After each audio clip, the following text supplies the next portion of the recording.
Are you guys ready? No worries.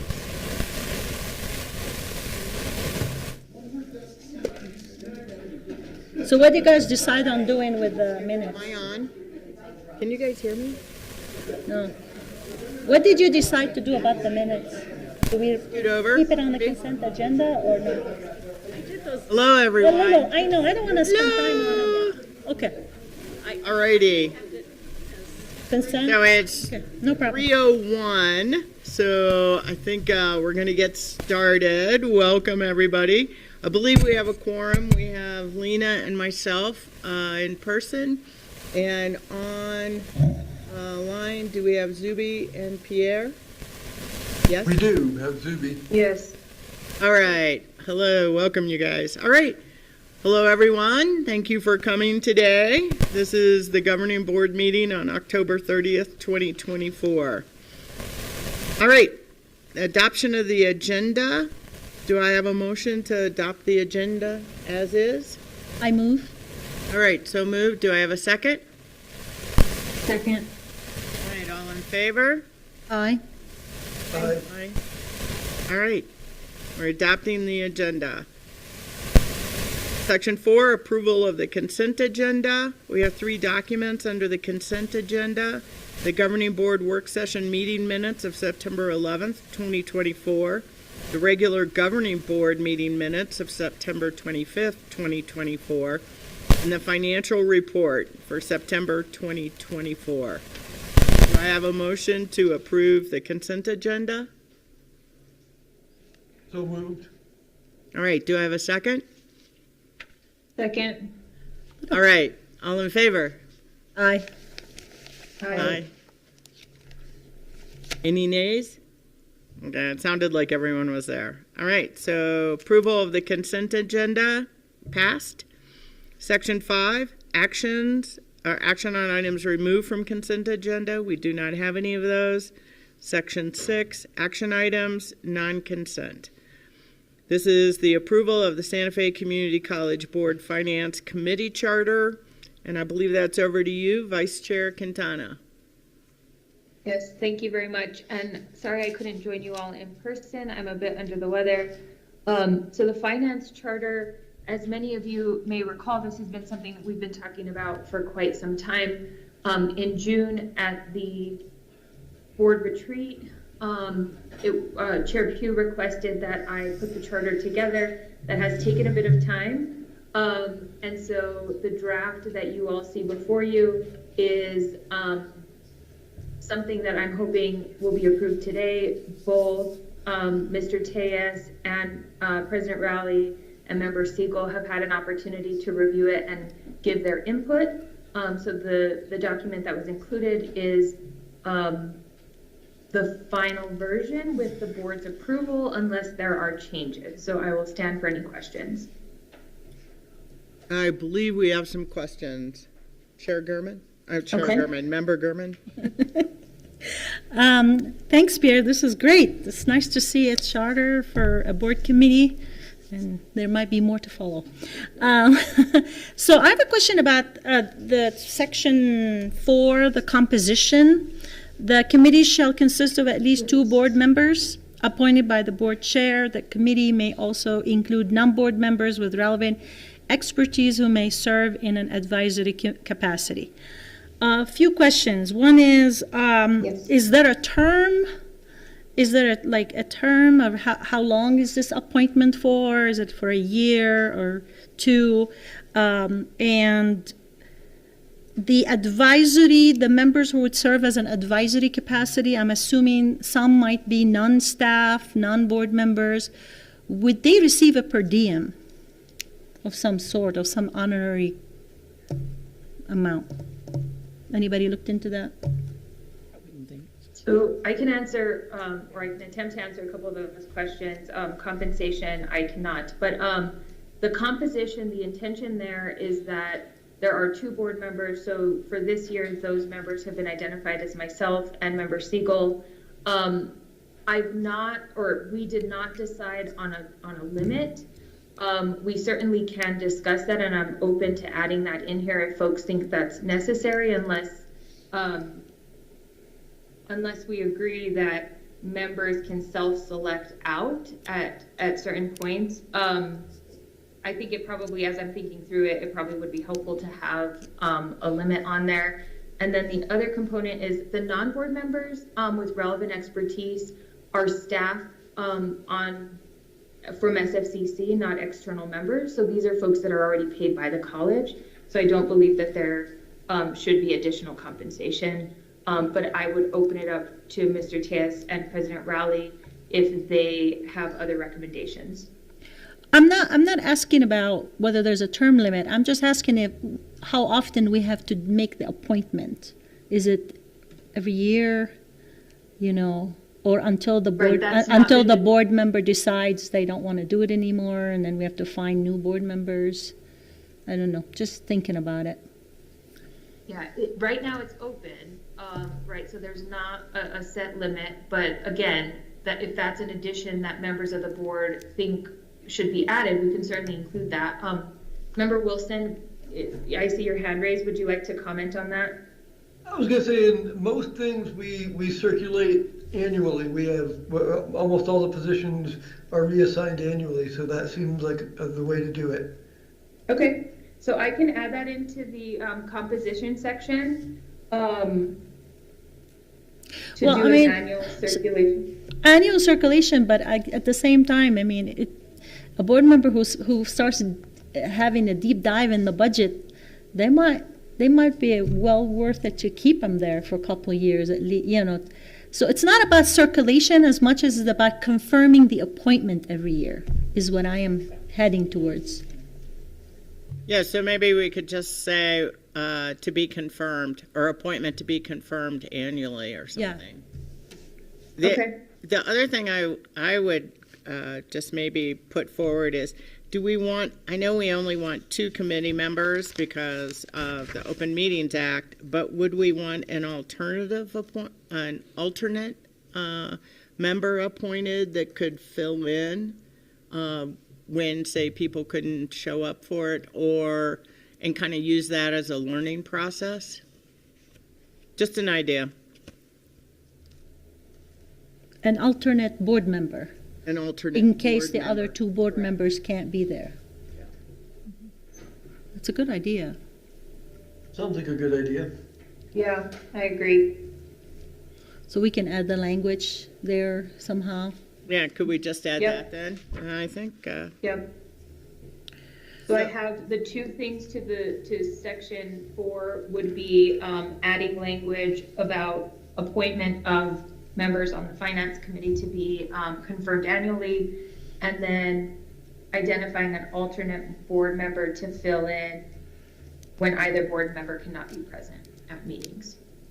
Yes, I can make those additions. Either or maybe one. Like if there's one and the alternate could be the other, just so they could learn sometimes too. Right. Yeah. When either board member, appointed board member can't be there, the alternate can attend. Yes. Cool. Okay. So, any other questions? Any other discussion? I have one more question that's more, I'm not sure about the language. I notice in number 1 and then number 3, number 1 is monitor the college credit rating, and then in number 3 it says monitor the college composite financial index. Are these 2 different things, or is that the same thing? 2 different things. They are 2 different things? Okay, I just wanted to know. And then also in number 3 under audit, it says review the results of audits and ensure that management addresses any findings or recommendation. Will the whole board ever see the audit? Yes. Or okay. Yes. Okay, so not just the committee. Okay, that's just technical questions being new, and I don't know how long I can say I'm the new board member. Actually, Madam Chair, Member Gurman, so the audit becomes public once the state auditor will release it. And so, and actually, if you have spare time, all of the audits, all of our audits, all of everyone's audits are posted on the state auditor's website. Okay. So you can spend a lot of time looking at old audits or recent audits or whatever. But it does kind of give you a sense of what they do. So yes, it will become. We will bring it to the board as an information item when we're allowed to talk about it. and then it becomes public. Thank you. All right, so do I have a motion to accept the charter with the changes requested? I move. I move to accept the charter with the changes, with the amendments. All right, do I have a second? Second. All right, all in favor? Aye. Aye. Aye. All right, it's passed. We accept the charter with the changes that we discussed, and you will make those changes, right, Pierre? And then I guess give Yes, it to I will. Audrey. Okay. Thank Yes. you. Thank you. Thank you very much. Alrighty, section 7, information items. Moving on to the academic program review update. And is it Dr. Ruthie Watson and Dr. Morimoto? Or Dr. Morimoto, sorry. It's all good. Hello. I don't know if this, oh, now it's working. Thank you. So, Madam President, Madam Chair, members of the board, it is good to be here. I have my colleague, Dr. Ruthie Watson, who has a presentation on the academic review process. Ruthie, would you like to introduce yourself and then share with your presentation? Thanks, Josh. Governing board members, Dr. Rowley, fellow colleagues, I am Dr. Ruthie Watson, Director of Assessment, Program Review, and Special Projects for SFCC. I am happy to be here today to talk to you about the President Academic Program Review process that we are in the second year of. And so is someone going to put the slides up, or do I need to put them up myself because I don't have them? Yeah. Josh? Mason has them, so he's in the process of putting it up. Okay. So I will start while that's coming up. I'll start by just really going over what the academic program review basically is. A comprehensive four-year program where a selected number of programs go through a process where they do a self-study, and they are required to go over certain 7 content areas. And in those content areas, we ask for information about enrollment, student success, curriculum. We ask about assessment. We ask about financial barriers, things like that. We ask about any type of advisory boards that programs may be involved. We look at the programs to make sure, number one, that they're doing what they set out to do, but also that we are doing the best possible job for our students. Next slide. And so, keep going. And so the purpose then is to make sure that, again, all the programs meet the standards that SFCC has for high quality learning experiences for the students and also high quality academic programs. We really look to make sure that if there are any needs that arise during the self-study, that are uncovered during the self-study, we try to make sure that if that's revealed in the academic program review process, that we try to get those programs to develop a plan for addressing those. And then as a committee discusses that program, then we try to also make suggestions and recommendations. So the program review basically is an analysis vehicle for the Vice President of Academic Student Affairs and the Vice President of Office of Planning Institutional Effectiveness to really review what the committee comes up with, and then to make recommendations for the programs to the president. And those recommendations could be for continuance of a program, discontinuance, or remediation of a program, depending on the findings of the self-study and the committee. Next slide.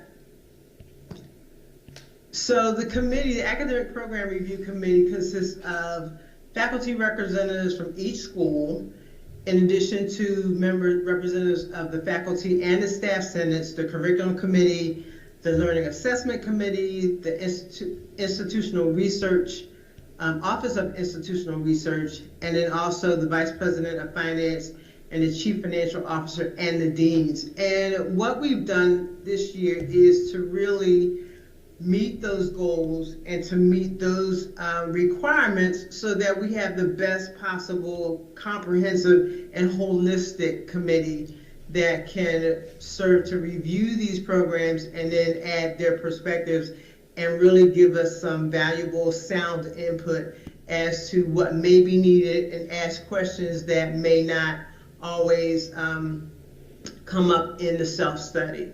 And so we've done that this year. We have a really good, sound group of individuals on the committee. Next slide. So we are now in the second year of the fall of the academic program review. We revised the template that was used 2 years ago, and we started using it last year. And so this year we're continuing on. And the process is as follows. There is 2 semesters. In the first semester, the fall semester, programs that are selected for academic program review are notified by me to let them know that they are, they're undergoing review. They're selected to go undergo review. And I send them a template for the self-study. I also send them a financial proposal worksheet that we developed last year as part of the new template. They are also provided access to Power BI and a customized data set that we've also developed this year in the Office of Institutional Research. Anthony Olabari developed that, and he did a phenomenal job. And so that dashboard allows the representative from the program to go into Power BI and get real-time data for their program review self-study, but they're also able to go in and get historical data, which is what we need for the program review. They get guidance from Anthony if for some reason they have challenges that arise in trying to make sure that the information is accurate and up to date. They are always have access to Anthony for that, and then I help them whenever possible as well. And in that fall semester as well, programs are given the opportunity. What we did this year is give them the opportunity to select the date that they want to present in the spring semester. So in the spring semester, in the fall semester, all the programs submit their completed self-documents, and they have until December 2nd this year to submit all of those documents. We've created a team site for all of the programs. Each program has a folder that they can upload their documents to, and then from there, all of the committee members in the academic program review have a separate folder, but they also have access to that participants folder so that they can go in and look and review the documents as they come up. But when the programs are contacted about their program review process or the program review schedule, they're given the opportunity to schedule their meeting with the committee in the spring semester. We used to require a full PowerPoint, presentation for the program individuals, program representatives. They had to put that together. They had to come, put that together, present it to the committee, and answer more questions. And we just really felt like that was very burdensome and in some cases intimidating. And so we wanted to make this program, this process, much more user-friendly and much less intimidating, but still allow for committee members and for faculty representatives and program directors to meet with the committee in the spring semester. So what we developed then was a Q&A.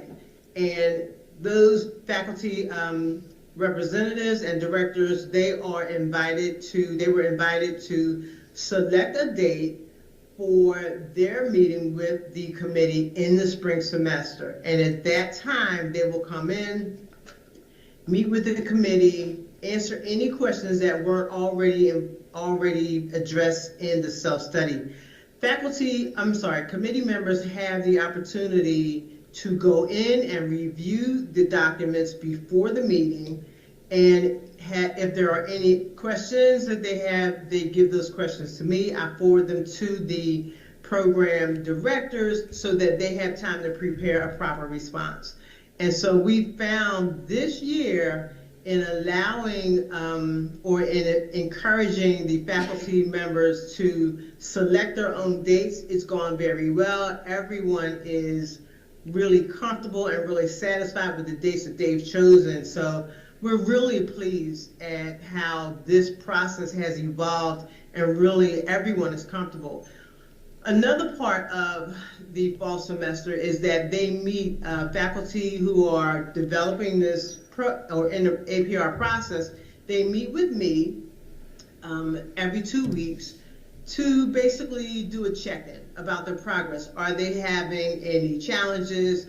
How far they've gotten? If they need any additional help.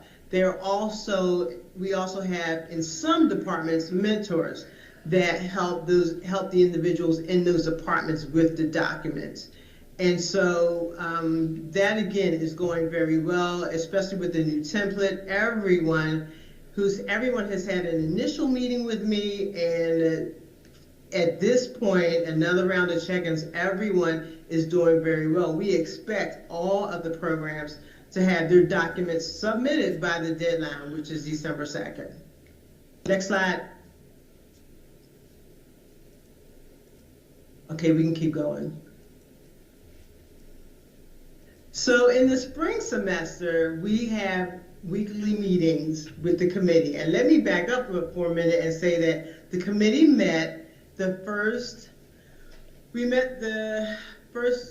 about the second week of this semester. We met twice this semester just to, inform everyone about any revisions to the template, and then also iron out the details about some of the procedural items as far as the Q&A sessions, and then scheduling the dates. So we've had a chance to meet twice, and at this point, any updates are really through email to the committee. But in the spring semester, that's really when the ball gets rolling. And the committee will meet every Monday in January, and then what we do is we, again, have those meetings scheduled with the programs starting in February. And every week we will be meeting with a particular program representative up until April to go over their documents, talk with them with the Q&A, and then we have a discussion and a scoring and kind of a rating program where we go through, we rate the different criteria in the self-study based on a rubric that we've developed. And then from there, we send that information on to the academic vice president and also the vice president of Office of Institutional Planning, OPI. Yeah, sorry about that. So we send that information on to Dr. Peters and Dr. Morimoto. Next slide. And so we have in those meetings, again, we have the faculty member, basically they start off the meeting with a quick overview. If there are no additional questions, then they give us an overview, and they will be asked to give us even highlights or additional information that they may think is relevant to the APR. We hold a vote, the committee holds a vote. Once that discussion is over, we make a recommendation for either continuance or remediation and discontinuance. And once that program director meets with us and has a Q&A and they leave that meeting, That's the last word that they hear from us as a committee. The next word that they hear and the next notification or any additional information comes from the next step, which is academic affairs and OPI. We hold a vote, again, based on a rubric, and then we send that information on. Next slide. So updates to the process. In a little timeline, in summer of 2023, a small working group revised the template that was used prior to that. The prior template was somewhere around 12 pages starting out, and by the time it was finished, it was anywhere upwards of 20 to 30 pages. And so we condensed it down to 7 pages, and even as a finished document, there's an opportunity for individuals to add supplemental, whether it's testimonials or advisory board meeting minutes. They're able to add that information on, and even with the financial worksheet, we still now can end up with a maximum document of about 15 pages, no more than that, which is excellent. So we introduced that new template in fall 23, in spring 20, and in spring 24, we updated the rubric, and in summer of 24, our small working group got together to just reflect on and reevaluate the success of the template in that first academic cycle, and we made minor changes just to make sure there was one sentence that needed to be bolded out so that individuals would make sure that they saw it. It was just one sentence about comparing ESOs and PLOs that seemed like everybody was skipping over because it wasn't standing out. So we made that one revision, but we did get overwhelming and unanimous agreement on the success of the template that we're using again this year. We did have an opportunity to review it with the faculty senate rep on the committee, and again everyone was in agreement. Next slide. And so this is just an overview of the template, how it's set up. The overview talks about information of who is involved in the program, who the main players are, or who the main faculty, directors are, anyone who the person that completes the study, and then anyone that is involved in helping. Section 1 is assessing student learning. That covers assessments, whether or not they're current, up to date, if they're in line with our requirements for program learning outcomes, if there's something that needs to be missing, anything like that. And that's part of really what I oversee as well, and as the director of assessment, making sure and confirming that all of that information is in there and is correct and is current. And then section 2 of it is program design and curriculum. 3rd is enrollment. 4 is program demographics. 5, I believe, is student success. Next slide. Section 5 is student success. 6 is previous academic review results. And in previous academic review results, we're basically looking for the results and outcomes of the last cycle, which would be 4 years ago, maybe 5 years ago, but we're looking at what the recommendations were and whether or not they were followed and implemented, and the outcomes. And then section 7, the resources and financial needs, that is where we introduced last year the new financial proposed worksheet, and we're also using that again this year. And that is just a tool for individuals if they want to make requests. Not necessarily that, it'll be approved or it's a guarantee, but if they need to make requests for resources, additional staff, or anything of that matter, we ask them to list it and itemize it, and then have that conversation with their leadership, their deans, their assistant deans, so that it is it's something that everyone can use. Possibly there may be a way to include it into a budget, maybe not, but that financial needs workshop actually gives the program leaders and directors the opportunity to put that information on paper. Sometimes it's so we can have things in our head, and in the document it can be in a narrative, but this gives us numbers. It helps to provide that quantitative effect that we need, quantitative information that we need. So that's section 7. And then the last one, supplemental documents, again, that's opportunity for anyone to include advisory board minutes, any type of commendations, any type of awards, any type of conferences, anything related to student success, faculty development. I don't call it. Can all be in there. And so that's the new template. And again, it is basically, it's really about 3 pages of questions, but by the time it's done, it can be as much as 50, as high, it's gone only about as high as 15 pages, because sections 3, 4, and 5, those are the areas where individuals can insert their dashboard PowerPoints or graphics and images from Power BI.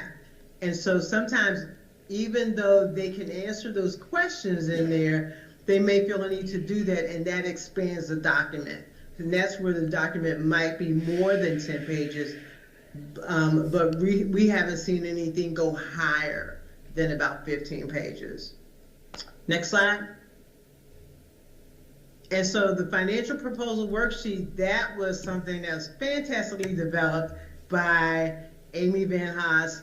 And we really appreciate that, because again, it gives our programs then the opportunity to explain what they need, talk about, provide a justification for it, and then put a number to it, but also have that conversation with maybe other entities on campus that might be helpful, might be valuable in providing guidance, but also have that conversation with their deans and their associate deans in looking at what type of budget requests may be needed. And so that's the worksheet that we added in.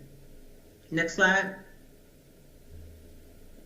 The scoring rubric was, again, 6 sections, and programs are scored for 2 criteria, developed or emerging.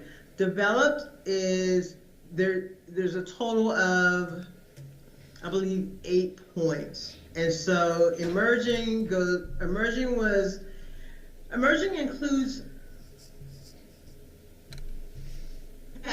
information or observations that show a program may need to, is still in a growth stage or may be struggling. Developed is more so information or confirmation showing that a program is still established but still moving forward and still setting more future goals. And so we have those 2, and we've been able to provide really clear criteria for each of those. Next slide, and I believe it's there. There it is, yeah. So we have the developed criteria and then the emerging criteria. And develop basically, again, reveals evidence of advancement, progress, and achievement beyond the basic or initial state. Emerging shows still evidence of a stage of growth and development. We're still evolving and gaining momentum, has potential for significant influence in the future. And again, sometimes it may show that a program is struggling, a program is stagnant, but that also gives us then the opportunity, we put a number to that, we have a discussion about it, and then we can make a recommendation. And so the score ranges for emerging from 7 to 28 points, and then developed from 35 to 56 points. We also we have space for commendations where the committee really applauds and celebrates achievements of a program, and then any concerns that we may have. We put all this together in that document, and then we make a recommendation, and it goes on to the next phase. Next slide. So updates, and again, the updates, as I mentioned earlier, the new data provided by OB. The previous data set was a group of slides that we sent to the programs that, about information that we wanted. What we've done now is we've given, and we also provided access to Power BI. What we've done now is we have those questions in the template, but now we have that access to Power BI in the Teams group for the APR participants. They can go in and tap right into that, and they can pull it down. They can do a deeper dive into more information that they need that will be helpful in, in setting and sharing information about the program, sharing success. They can also provide insight about what they think may be going on. And so having that access to Power BI, and Anthony does a fantastic job of tutoring our participants so that they are confident in pulling up what information they need. Next slide.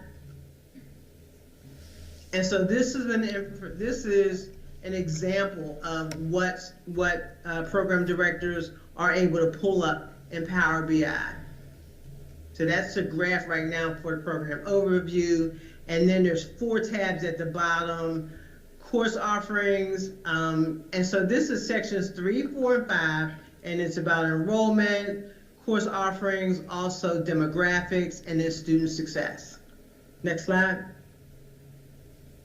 And so these are the programs that are going through the review process this cycle. Keep going.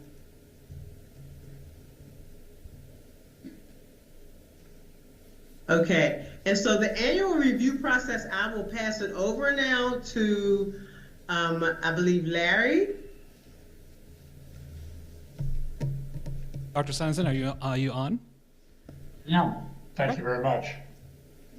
So, board members, Madam Chair, President Rowley, thank you very much. What I needed to talk about at this point is Ricky's done a great job of explaining in detail the comprehensive program review that takes place every 3 or 4 years. This is a required deep dive. We do it for, as she said, for a couple of reasons. But the sense is, and the sense particularly from in dealing with your interests and certainly President Rowling, Dr. Morimoto, and Dr. Peters, is that you don't really want to go 3 or 4 years before you start getting an idea of what's going on in given programs. And so the program review process, we're going to create essentially, and I don't want to be confusing with names here, but it's annual program reviewing, scanning, if you will, where on an annual basis, the academic leadership, the deans, the faculty chairs can look at a program. They can look at enrollment, they can look at financial costs, they can look at how that program is doing in terms of completions. And it's more of a data-driven reading. It doesn't involve as much deep dive, if you will. It's a, I don't want to say early warning, but it's an early alert process, if you will, looking at programs. So annually, you can look at this. And we're developing, Amy Von Haas has been very instrumental in the middle of this, where we'll have a program by program listing, and it's an annual update. It'll have all of the enrollment data coming out of our office. It'll have financial data coming out of Amy's budget office.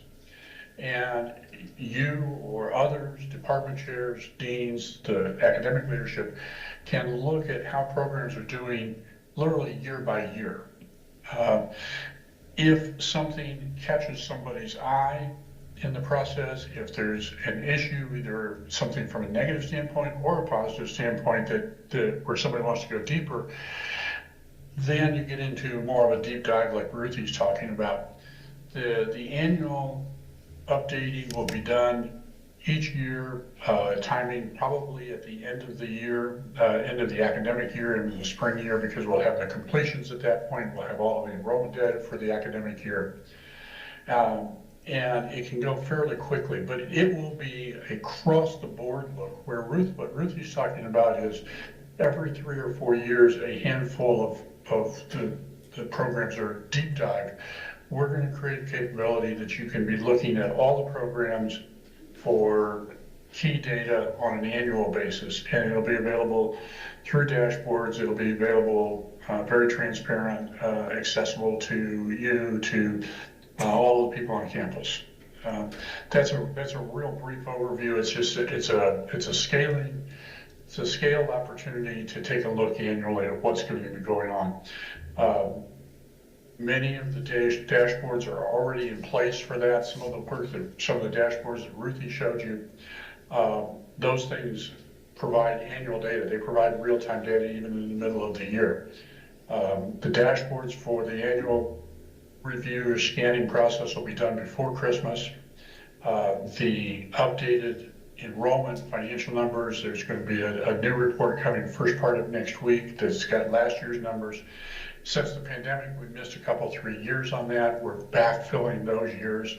So we'll have 5 or 6 years of rolling data that we're able to watch annually and see how things are moving in that process.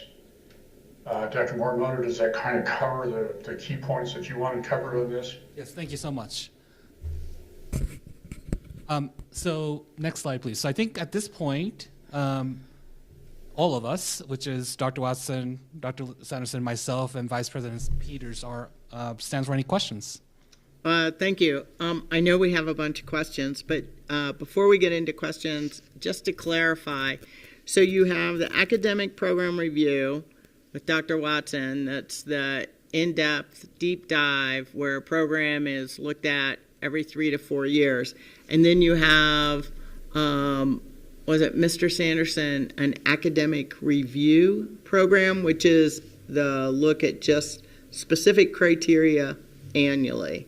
So you have 2 touches on the program reviews. I would use the term annual scanning, if you will.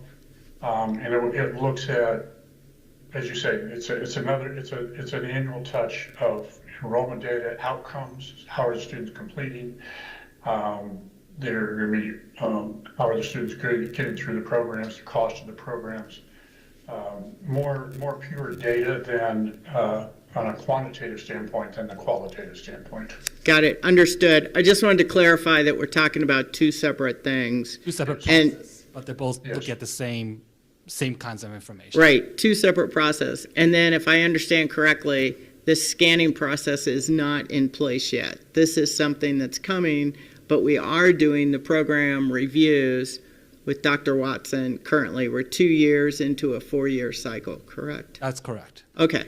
All right. So just wanted to clarify that because that didn't really come across in the pre-reading.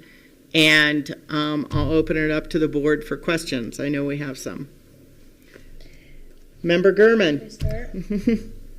Well, I'll start with a couple questions and then come back to me. I have like 8 questions. Okay, 7 times. Come back. Try to pace myself. When you guys do the program review and then you have recommendation, I see 3 different recommendation: program continuance, remediation, and discontinuance, right? It's actually 2 recommendations. It's program 2, yeah. Yeah, program continuance. Yeah. Or discontinuance / remediation. Okay. That's a 1 category. That's what, yeah, I was thinking about, I thought maybe there was a typo, but I did see the slash. Intentional. So intentional, does that mean if you don't recommend program continuation, you have a plan in place, then you work on a plan for remediation first? Should there be a recommendation to the president for remediation and the president ultimately makes that determination, then the program will be asked to come up with a remediation plan. Why is remediation and discontinuance are in the same category? Because historically, people have a hard time saying anything about discontinuance at higher education institutions. Like, there might be a program that would say, we're not going to do remediation. Is that what you mean? That kind of decision sort of has to be looked at more comprehensively, Yeah. right? And so that at that point, it becomes a management decision about what to do about the future of the programs, because there might be something that's not included in the program review that's relevant to keep the program going, or there might be something in there that's clearly glaring and it needs to be remediated, but it's not at the level of discontinuance. So it depends on case-by-case basis. And that level of decision or recommendation shouldn't be made at the program review level. And would the remediation include giving the program 2-3 years to adjust? If we recommend remediation, depends on case by case. Typically, it's 1 to 2 years for remediation for a pretty quick turnaround time. And for a program to be discontinued, would that be a decision that comes to the board? No, that is a decision made by the president. Okay, just want to know. Okay. But I would tell you. I hope so, because it's going to be in the news. Exactly. For that. Yeah. So the other question I have is, with the template and the rubric, how do you define student success? So there's a number of different items that the committee looks at and the program review, the academic program looks at, and it's completion, retention, transfer, all those kinds of things. Course completion, how they're doing it online versus face-to-face. And Dr. Watson, please jump in if I'm missing anything there. How do you... And awards, completion, awards, degrees, transfers, that sort of thing. Yeah, thank you. Okay, how do you look at that data without penalizing a program that has a large number of audit students from the community? Because I don't know how you define them as part of the student success. So our primary focus is looking at completion of academic programs, right? So there's a high number of, if there's a high number of audits, then there's clearly something to be considered, that there's not much graduation happening there. Yeah, but would that be something you would penalize the program for? I think penalize is not the right word. We'll put that in the context of the decision-making process. Okay, that's what I mean. Like, you do have a way to segregate that data and in the template to make sure that we know that if community members are taking classes where, this is accounted for too, as some definition of success. If I can jump in here, Madam Chair, too, I would say I can't envision a situation where we had high enrollment, and we would say we're gonna just shut this down and not do anything. So high enrollment is one of the criteria. Yes, or stable enrollment. I wouldn't say high was the key, but some stability to it. Okay. There's always the issue to consider is the cost, right? Is it appropriate in terms of resource allocation, in terms of fulfilling the mission of the college? Yeah.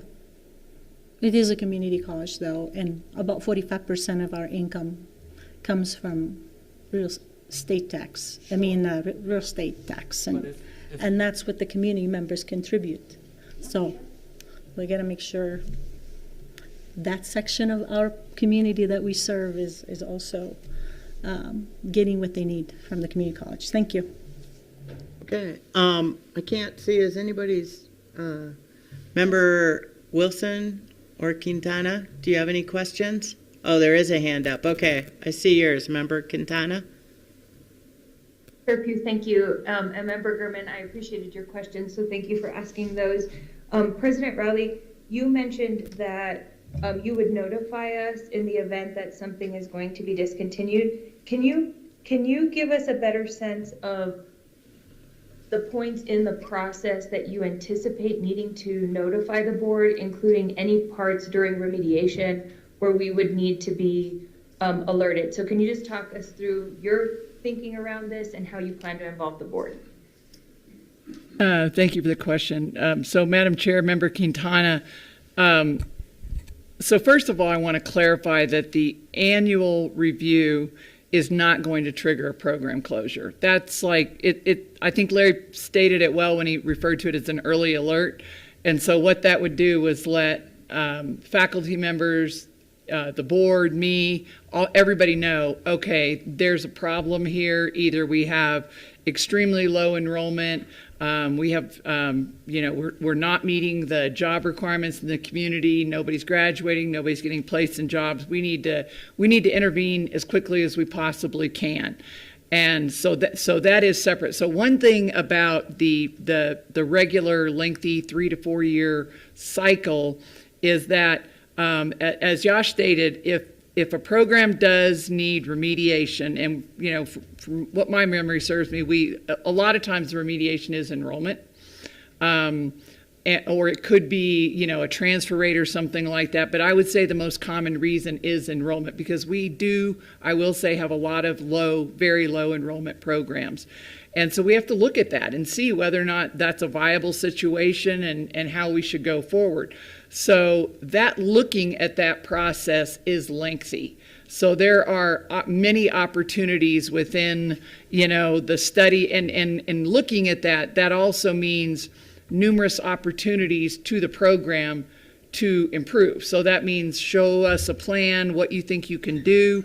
Sometimes there's not a whole lot you can do, like programs have a life cycle, and then there's not a whole lot you can do to resurrect a certain program. And so you kind of have to figure out how you can either phase it out or and still serve the students that you have. But that process itself, even for us in our policies, if we're going to discontinue a program, it takes a long time. And so once even a decision had been made, it's not going to happen for quite a while. And so I would be talking to everybody that needed to know, well, really everybody, because everybody kind of does need to know. I mean, I don't know who all needs to know beyond our group about, we don't see any way around this, and so this is what we're going to have to do. And then we start talking about, usually what happens is that the teach out plan is usually not such a hefty lift, because we're not going to close a program that has a whole lot of students. And so when you talk about a teach out, if you've only got 2 students you need to teach out, that's not an onerous process. And so, we go on from there. But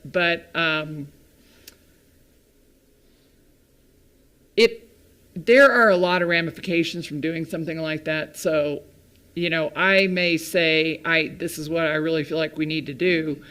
But before that just rolls forward, there's going to be multiple conversations about that. Okay. I haven't really. Thank you, President Rowley. Okay. Member Wilson, did you have a question?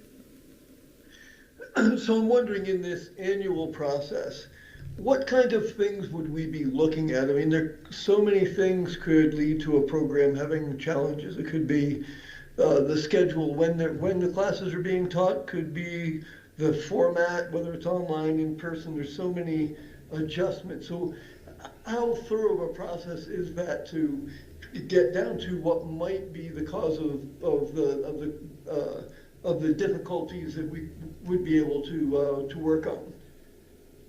So, Board Member Wilson, thank you for that question. So basically, we're going to be looking at high-level information before we go into the cause of why there might be a problem, so that we can have a conversation with those programs. So the things we'll be looking at is, what is the enrollment for students of color? How many low-income students are enrolled? What is the cost of the program? It's more of these, as Dr. Sanderson said earlier, it's more of a high-level quantitative analysis before we then dive into the reasons behind it, because what's going to happen after we see some sort of an issue there, is asking, why is that, right? And then we're going to look into it deeper from there. If I may, Member Wilson and members of the board, and Dr. Morimoto, I think this amplifies something that Dr. Rowley was talking about. And I think that's why we're doing the annual scanning, if you will. If you wait 4 years to do a deep dive into a program, you're 4 years in, you could be 3 years past a problem, but and then you're still 1, 2, or 3 years from fixing that problem. You could be 6 or 7 years away from doing a better job on behalf of the students. To your point, Member Wilson, finding out and discovering that there were issues on scheduling, finding out that there were issues on online classes, if you will. The annual scan gives you an earlier look at that. It doesn't give you the answers, but it alerts you to the issues. And if you start to see enrollment dropping in particular student groups, you start to see enrollment dropping in particular classes, you then go back and go deeper into it. But you go into it 1 or 2 years into the process instead of waiting 4 years into the process and then 5 or 6 years for a solution. So I think this is an intent on the part of Dr. Norimoto's office at the direction of the president to create a more robust program activity process that allows us to, if we're not getting what we need to be getting for the students now, getting it fixed for them sooner in a period of 2 or 3 years as opposed to a period of 4 or 5 or 6 years. It's about being better. It's about doing our jobs better in the process. And I think you raise a great point. It's just once we take the quantitative look, if there's an issue, then other heads start taking a deeper dive. Thank you. Okay, I have a couple questions myself. So with the annual scan, you have listed community impact is one of the, I guess, that you're reviewing the data for. Is that looking at how many people we place in the community or end up with jobs in the community? Yes, how many jobs are available in the community? How much money does that make, right? So when you think about jobs in Santa Fe, what's interesting is sometimes you might have a lot of jobs, but if that's a low-paying job, we're not really helping students reach the higher economic mobility we're aiming for. And so it's a combination of those factors. Okay, thank you. Yeah, that helps me understand. Then I have a couple questions on the program review, the 4-year deep dive. How big is the committee? How many people? You told it who was in it, but how many people is that? There are approximately about 13 members on this committee. Okay, that's a pretty big look and pretty diverse. And then it looks like you're reviewing 9 programs this year. I was wondering how many programs are at SFCC? Well, yeah, go ahead, Rizzy. I am thinking from my spreadsheet, there are about 60 to 70. I was going to say 60, roughly. Okay, so you can't do that in a 4-year review and hit all of them unless, or do you do more than 9? We do more than 9. We do every 4 years. There are about 9 programs that get done every 4 years, and it's not the same, the same programs. So it's a cycle through. So they come through every cycle. But the total, we basically make sure that every single programs go through a review in that 4 to 5 year cycle. Okay, so in every 4 years we cover every program at SFCC? No, every 4 years we cover different programs. Right, we cover a different one, but every program will go through at least one review every 4 years. It's not like we're going to go through. That's what I'm asking, yeah. So every program will be touched and reviewed at least once in a 4-year period. Yes. In a 4-year period. Yes. Okay. Okay, I think. But if you're doing 10 programs a year, if you have 60 programs. Some years you do more? Currently, some year we do more. Okay. Right, and then currently we're also reviewing whether it should be a 4-year cycle or a 5-year cycle, especially with the annual process we have in place. Okay, and then who is the director of program review? Is that you, Dr. Watson? Yes. Okay, all right. And then the other question I had, looks like your program review includes enrollment, student retention, awards conferred, a couple other things. Is student completion in the respective program in there? I didn't see it. Was that student success rates? That's in Section 5, student success. Okay. Alrighty. And I think Lena asked about the outcomes and the findings. And everyone else has asked the same questions I had. Oh, we have another. Okay, Member Quintana, another question? Thank you, Chair Pugh. I had a follow-up question to something that you asked that I don't think was answered.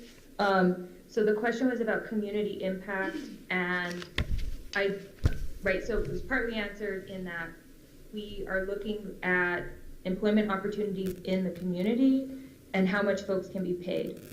The question you had asked if we're looking at the number of folks that are being paid or the number of folks that are being hired into those positions. Dr. Morimoto, is there any plan to begin tracking that information? If I'm not mistaken, and correct me if I'm wrong, you had worked pretty hard several years ago to get access to like statewide employment data, and I think you were successful in getting access to that information. So will that be built into this process at any point in time? That is definitely a consideration. The challenge with that particular data sets is that it doesn't count all of the employments, and also it counts sectors, but we don't know doing what, right? So for example, an IT professional could be working at a hospital, right? And so we know they're working in the healthcare industry, but we don't know what for. And so we've been trying to triangulate this issue for a long time now. So we're hoping to take a number of different approaches, including looking at that UI wage data to see are they working in Santa Fe? Because I think that itself is actually a pretty strong plus for us. A lot of community colleges find nationally that once they train their graduates, they leave their local communities. So that could be another issue, another sign of success. So this one's a little more trickier than the employment data, but we are contemplating how to approach that. So thank you for that question. Thank you. All right, Member Wilson, question? Yeah, just to follow up on that same idea of community impact. So is community impact going to be defined purely and exclusively by job opportunities and pay rates, or is there anything else? I mean, as Member Gurman had mentioned earlier, more than half of our money is now coming from community taxes. If the community people seem to like a program and are enrolling in it, would we, because people are not getting jobs with it, are there any other criteria that count, or is it really just about upward mobility of the students financially? So I think, again, this annual review is meant to be a high-level overview since it's every single program's at SFCC. So we're not going to be, if there is a clear issues in terms of an employment-driven programs having a low employment, I think that's going to then lead to questions of why. And it might be questions of having a conversation with local employers saying, hey, is there still a demand for this program? And that might say, they might say, no, we don't need this anymore. Or they might say, yes, but it's actually a different kind of skill set we need you to train, right? And so it's just going to lead to a deeper dive about what's happening, why it's happening, and having that conversation. I think also to Member Wilson's question, I think we all understand that the role of the community college is to meet not just employment needs, it's to meet the needs of the community. And there's value judgments to be made. And if you have high enrollment programs that engage the community in lifelong learning and wellness, in their things that make it create a vibrant community, those are value judgments that are made by those of you in policy levels and by the president. It's our job to just call out what's going on in those programs, and then others have to look at the values and judgments. But I don't think there's any intent to say that these things are judged by one or two criteria. In a community college and comprehensive community college environment, there are multiple criteria to take a look at everything. All right. Any other questions? Yeah, one more question, but also a follow-up on that point. I'm just making a recommendation that when you're looking at the enrollment data, that you have the enrollment data of credit students in that same program as the non-credit students or the community members. And then we need to track the completion. So we do need to look at completion rate for student success, but only for those who are there for credit. Right.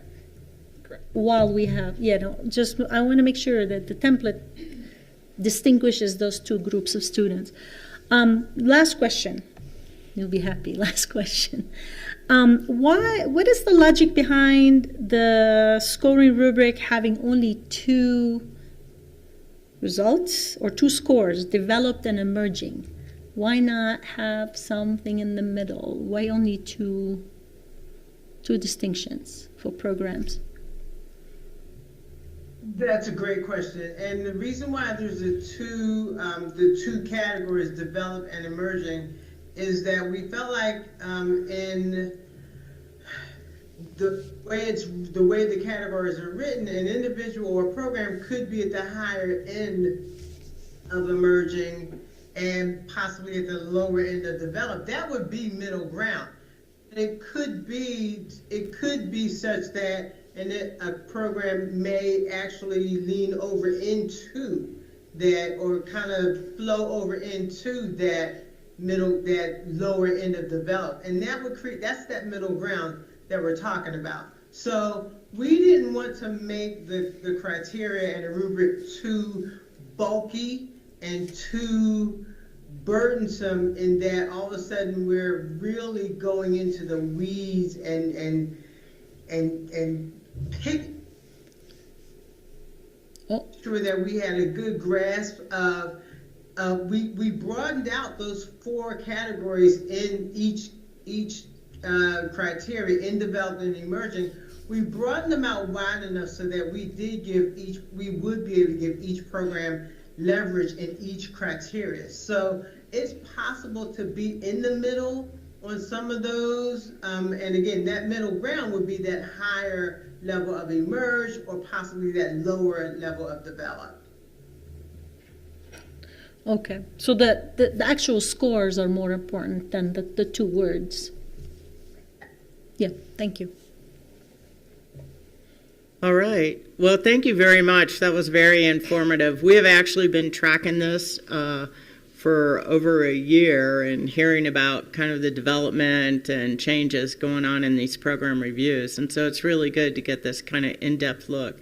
And I'll also say I really like that it's separated into 2, kind of a short-term look that keeps you apprised of trends that are happening. We're in a pretty dynamic environment these days, and so you get kind of an early warning system, like you said, if there's changes.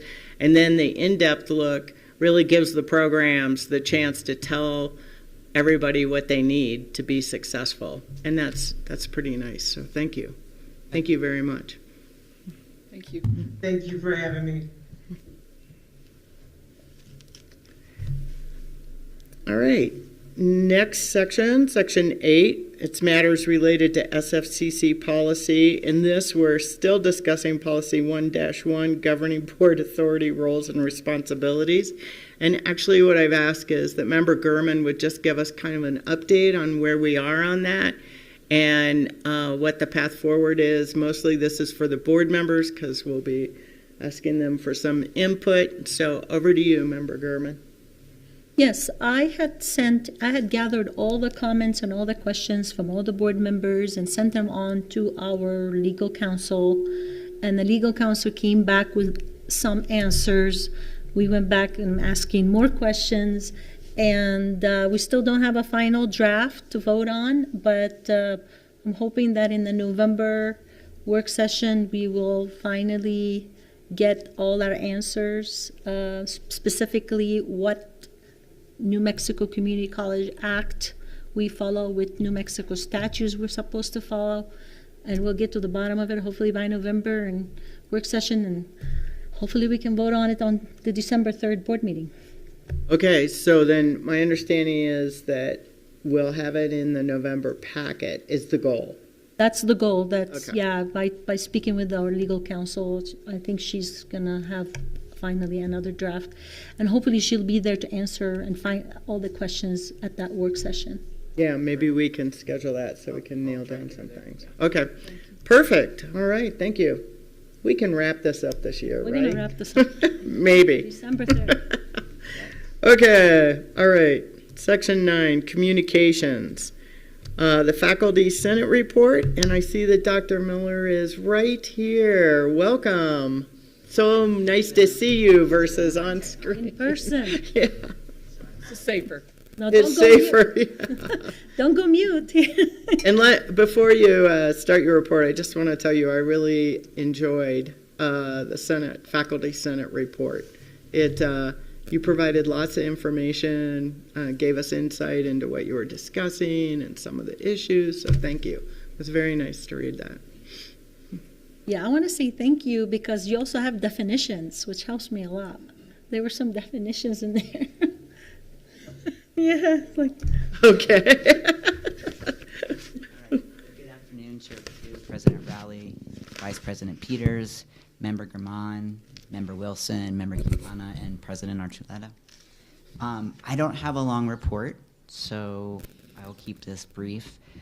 We have reached out across the table and invited Mindy Watson, who is now going to be a regular presenter during Faculty Senate. Mindy Watson, as many of you know, has taken a new position within CHESS, and faculty have felt a separation between CHESS, and so this is an important step for us to have her at a regular meeting. And she came last week and tried to help us understand the amount of work that's behind what they're currently doing within CHESS, and it's a process, and we recognize that.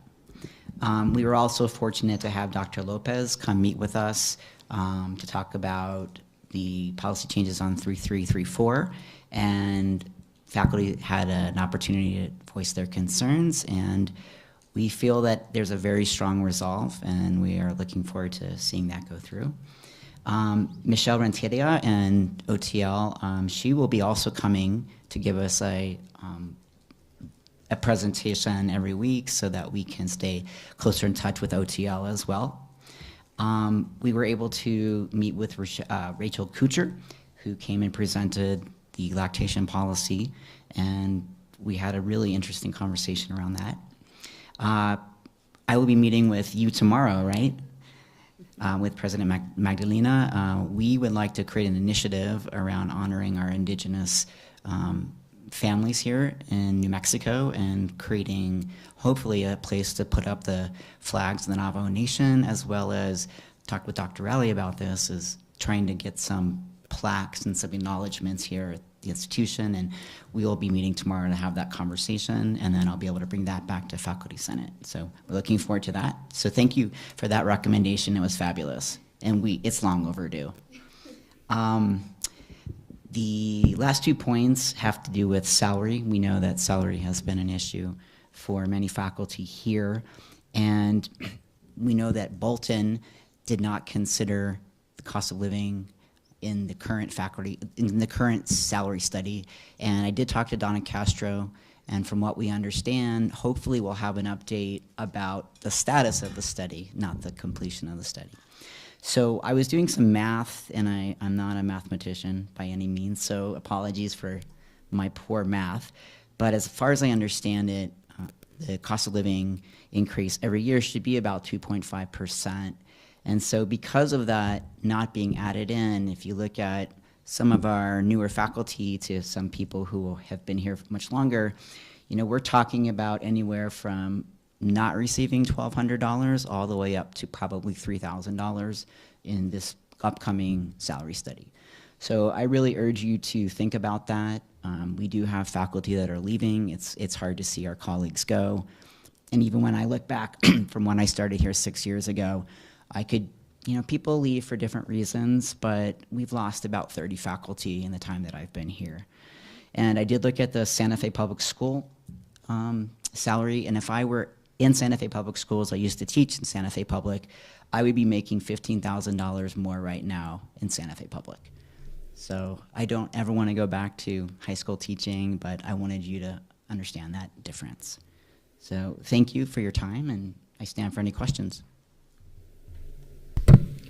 All right, thank you. Any questions for Dr. Miller? I can't see the screen, so I don't know if they're raising their hand, but do you have a question, Member Gurman? Yeah, I have a. I found the. I went somewhere else. I found the discussion about excess credit, the committee, very interesting. And what drew my attention was that says that pressure is coming from the legislator to not have students graduate with excess credit. I mean, I'm happy to talk to my legislators whenever I can, but they must understand that we have students who change their majors and change their mind of what they want to do, and that it's part of being at the community college is the students will have excess credit sometimes. Yeah. I mean, do we need to have that discussion with the legislator?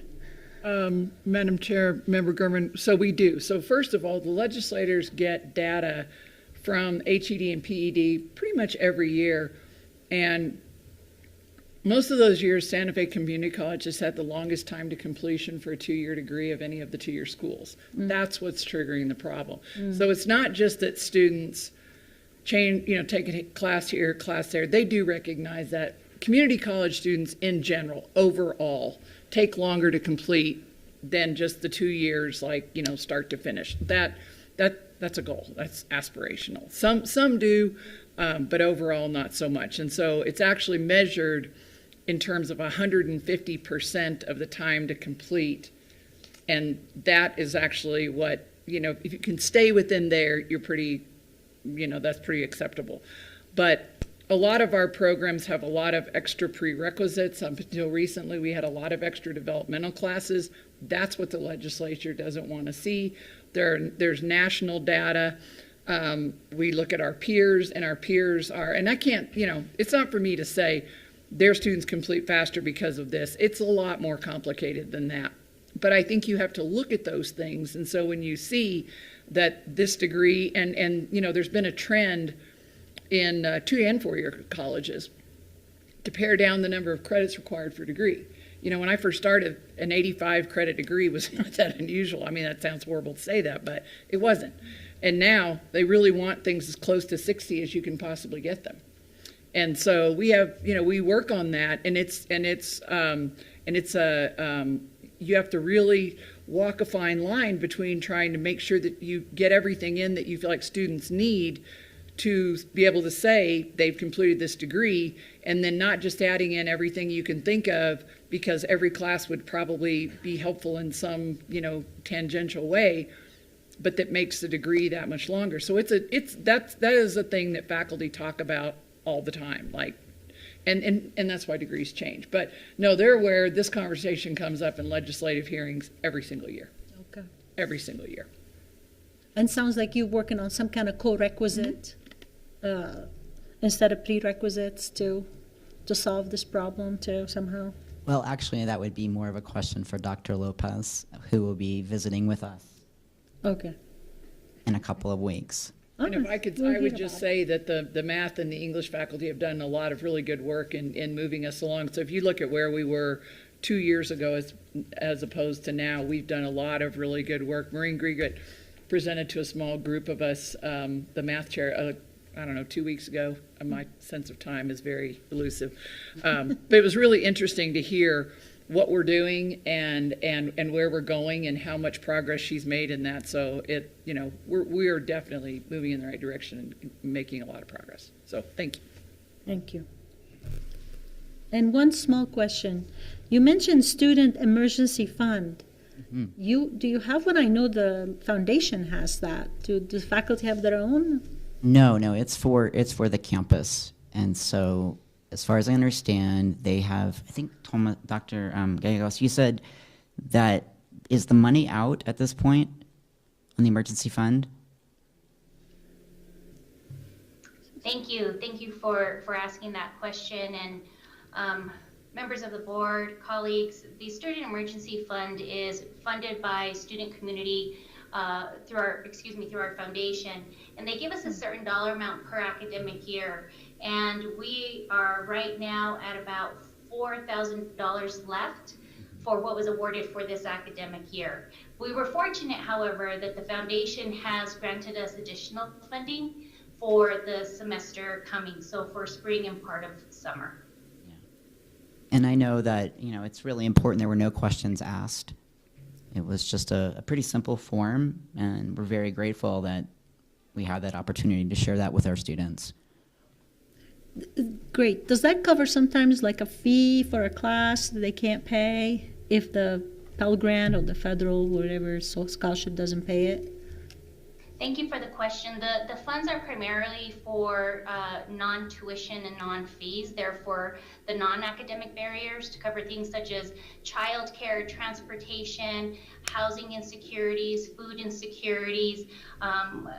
We have computers, internet issues, toiletries, just all the things that we could think of under the umbrella of non-academic issues that the funds cover for. Students can apply for it. There's a metric system that is a scoring system that is assigned. There's a committee that is together that includes faculty and staff.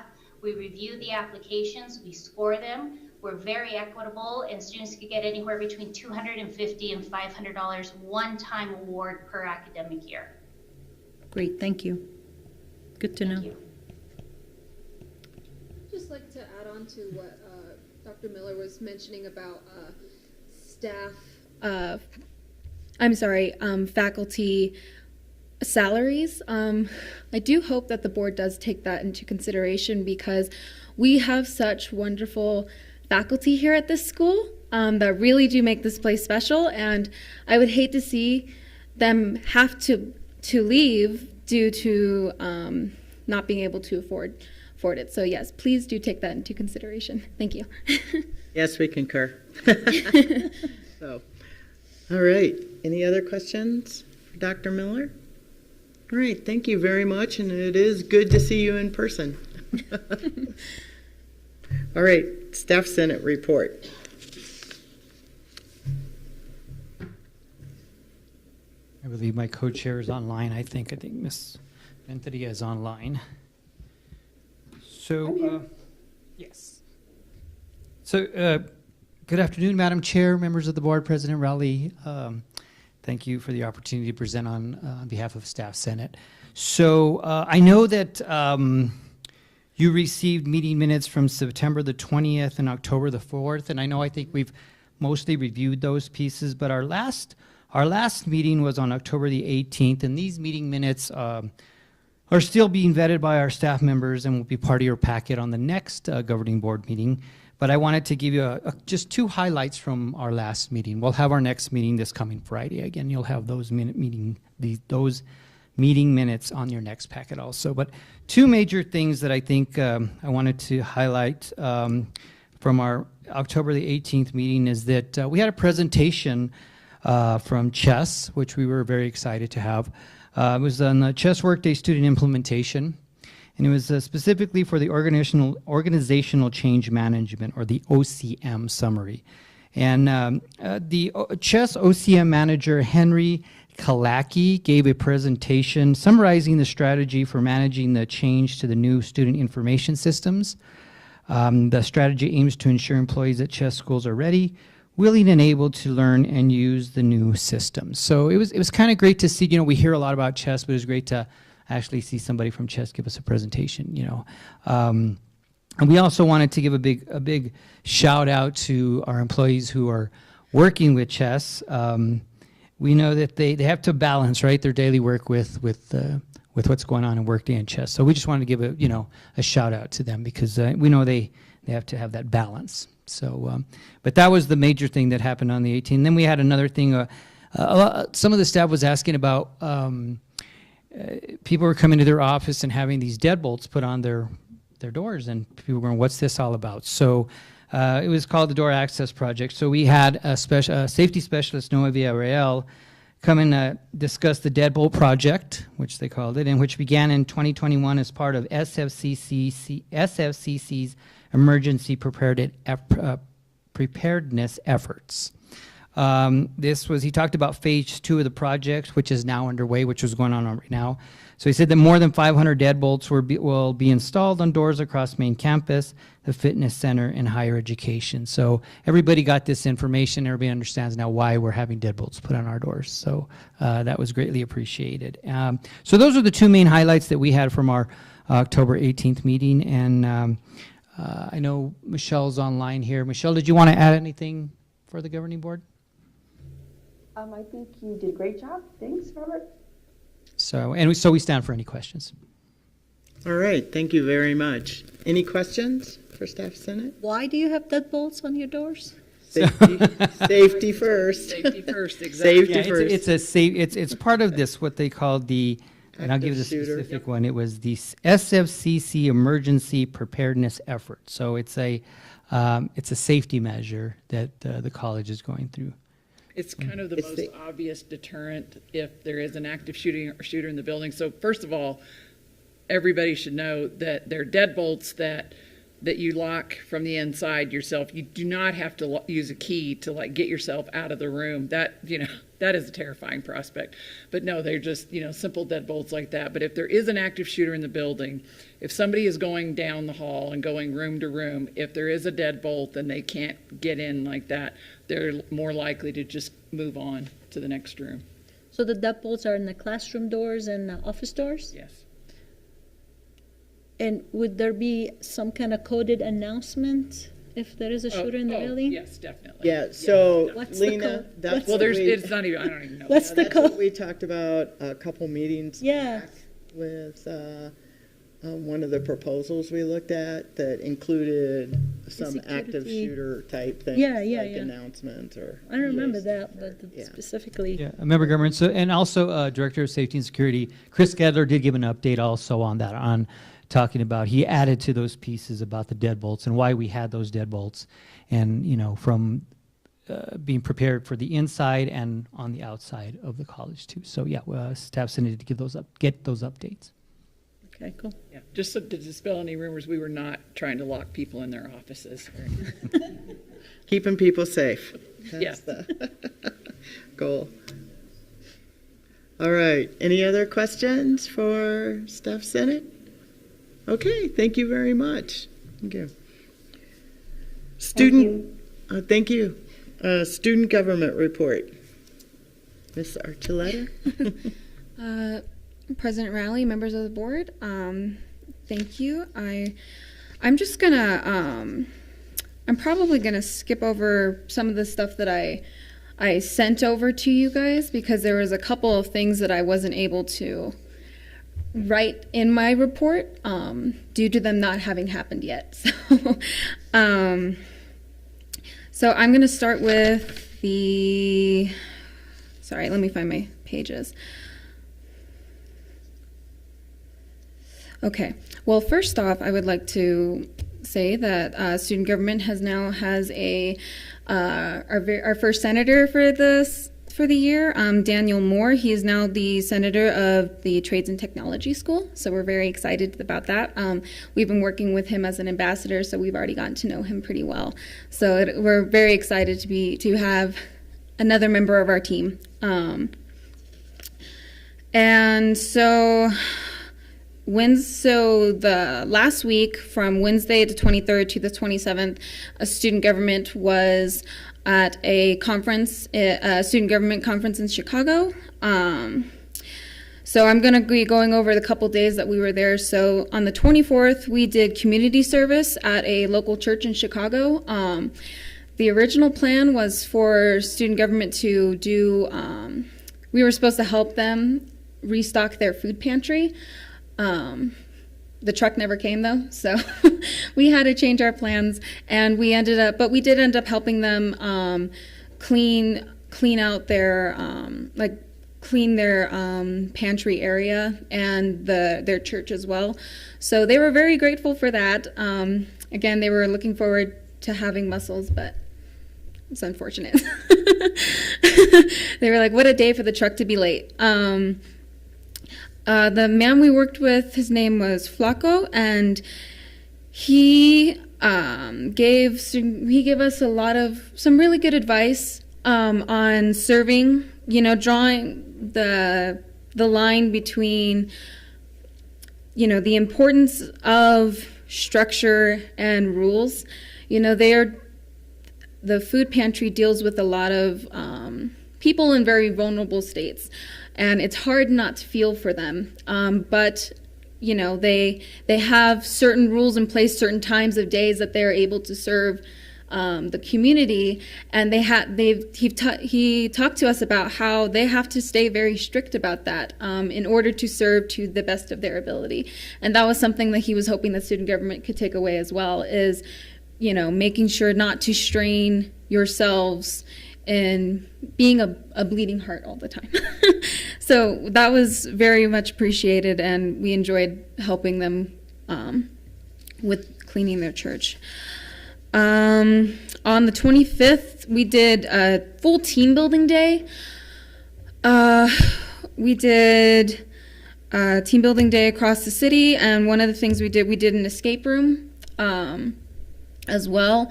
I think it was successful. I mean, we won, so we got out in time, so that's a good sign, right? And then the 26th was the actual conference. So, and oh my gosh, we learned so much, more than I could put on paper, but I'm going to give you guys just a little overview. So, some of our biggest takeaways was, you know, there were some workshops that talked about the most common mistakes that student governments make. It was 25 list of mistakes. And so that was really good for us because we got to see where we were doing, what we were doing right, you know, where we were on track, and where we can definitely work on ourselves. One of those things being, for the size of our team, I think we try to take on, we're too ambitious, and we're trying to take on too much for ourselves. We tend to spread ourselves pretty thin, so that's something that the instructor of the workshop had told me.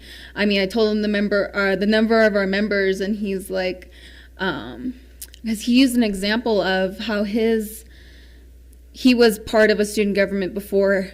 I think they had 500 members of their student government body.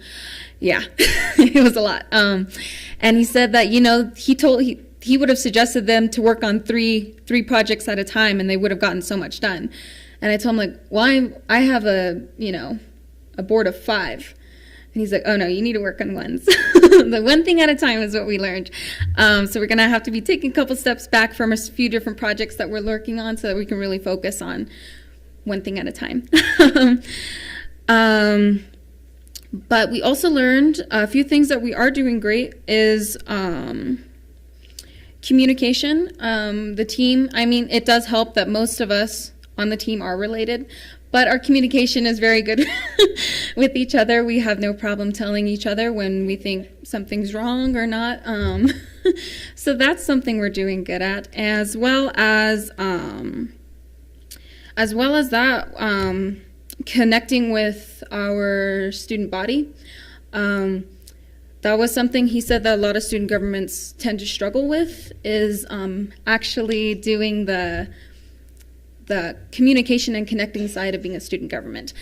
He had suggested about 10 minutes out of your day to actually talk to the student body, but that was something that we felt pretty confident that we're doing good jobs. We do multiple days and hours of just talking to students and asking, what do you need, and just really getting a feel for what's going on campus.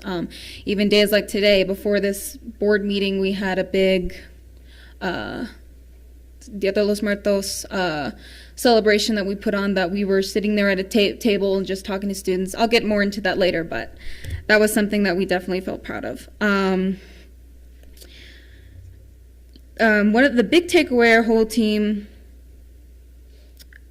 but I think a big thing that we really took away was that that the whole team took away from the conference was that we got more reassurance of our line of thinking. The type of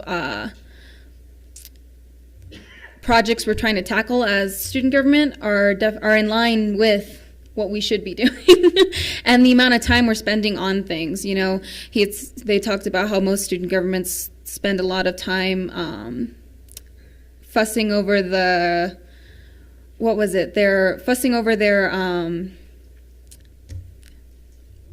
their bylaws and constitutions, and I mean, I'm glad to say we haven't touched it once. So, That was nice.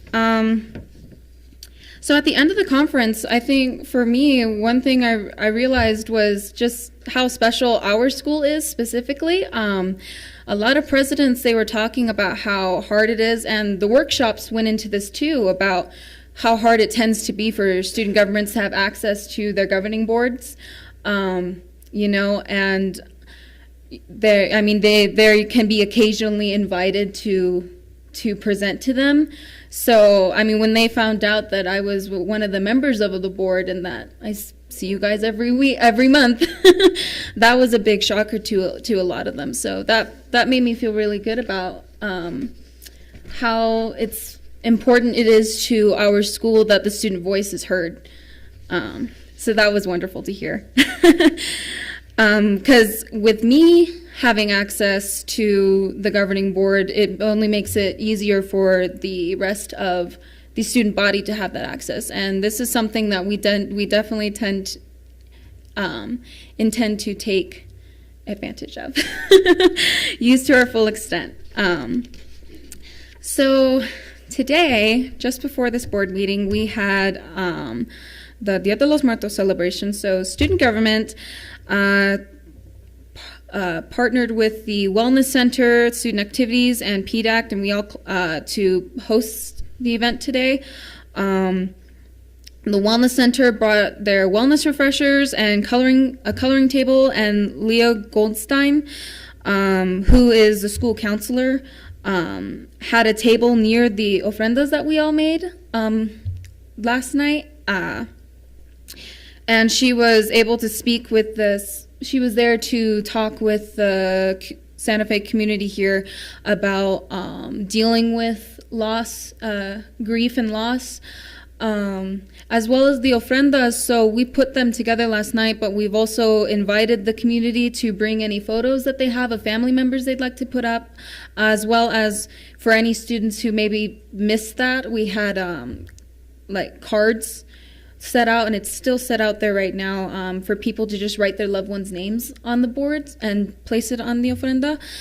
And so student government, for Leah, we gave her these grieving we found these grieving workbooks for them to, like, they're just little workbooks that kind of go into dealing with the grieving process. So we gave her 25, and she was able to give out 20 of them today, and so we let her take the remaining 5 to her office so that any clients that she has that comes through, if she feels that they could use them, she can give them to the students. And that we had multiple education boards. The 2 education boards were up with the history of the traditions of Dia de los Muertos, and PDAC provided a great presentation about how different cultures around the world celebrate similar days, the memorial days of death. So student government, student activities had 250 pan dulces and hot cocoa, and every piece was gone, so I think that went over quite well. Let me see, I keep losing myself. As we also did substance abuse resources and DWI activities, and raised awareness and education boards about substance abuse and information. The information was also created by our ambassador team and student government. Many community members today were telling us how deeply they appreciated the event, and they were so moved by having the ofrenda here on campus and being able to participate in that. I had a student who, after she had gone through the whole thing, and she even told me that it's events like those that really make her, are the reason why she loves coming to school here, because we do those cultural events. So to finish off, I'd just like to give a couple shout outs. First to Michelle Aragon for going with us, student government, to the conference. It was wonderful to get to know you, Michelle. And last is big shout out to Marcos Maez if there's anyone on this campus who believes in student empowerment, it is Marcos. Thank you so much for always having your door open to students who come through your office. And with that, that concludes my board report. I now stand for any questions. All right. Well, first off, let me just thank you and your team for the wonderful things you do. And second, I second what they said at your training, which is pace yourself. But we don't want to lose you, and we don't want you guys to burn out because you're doing a great job. So, all right. Any questions? No, SGA?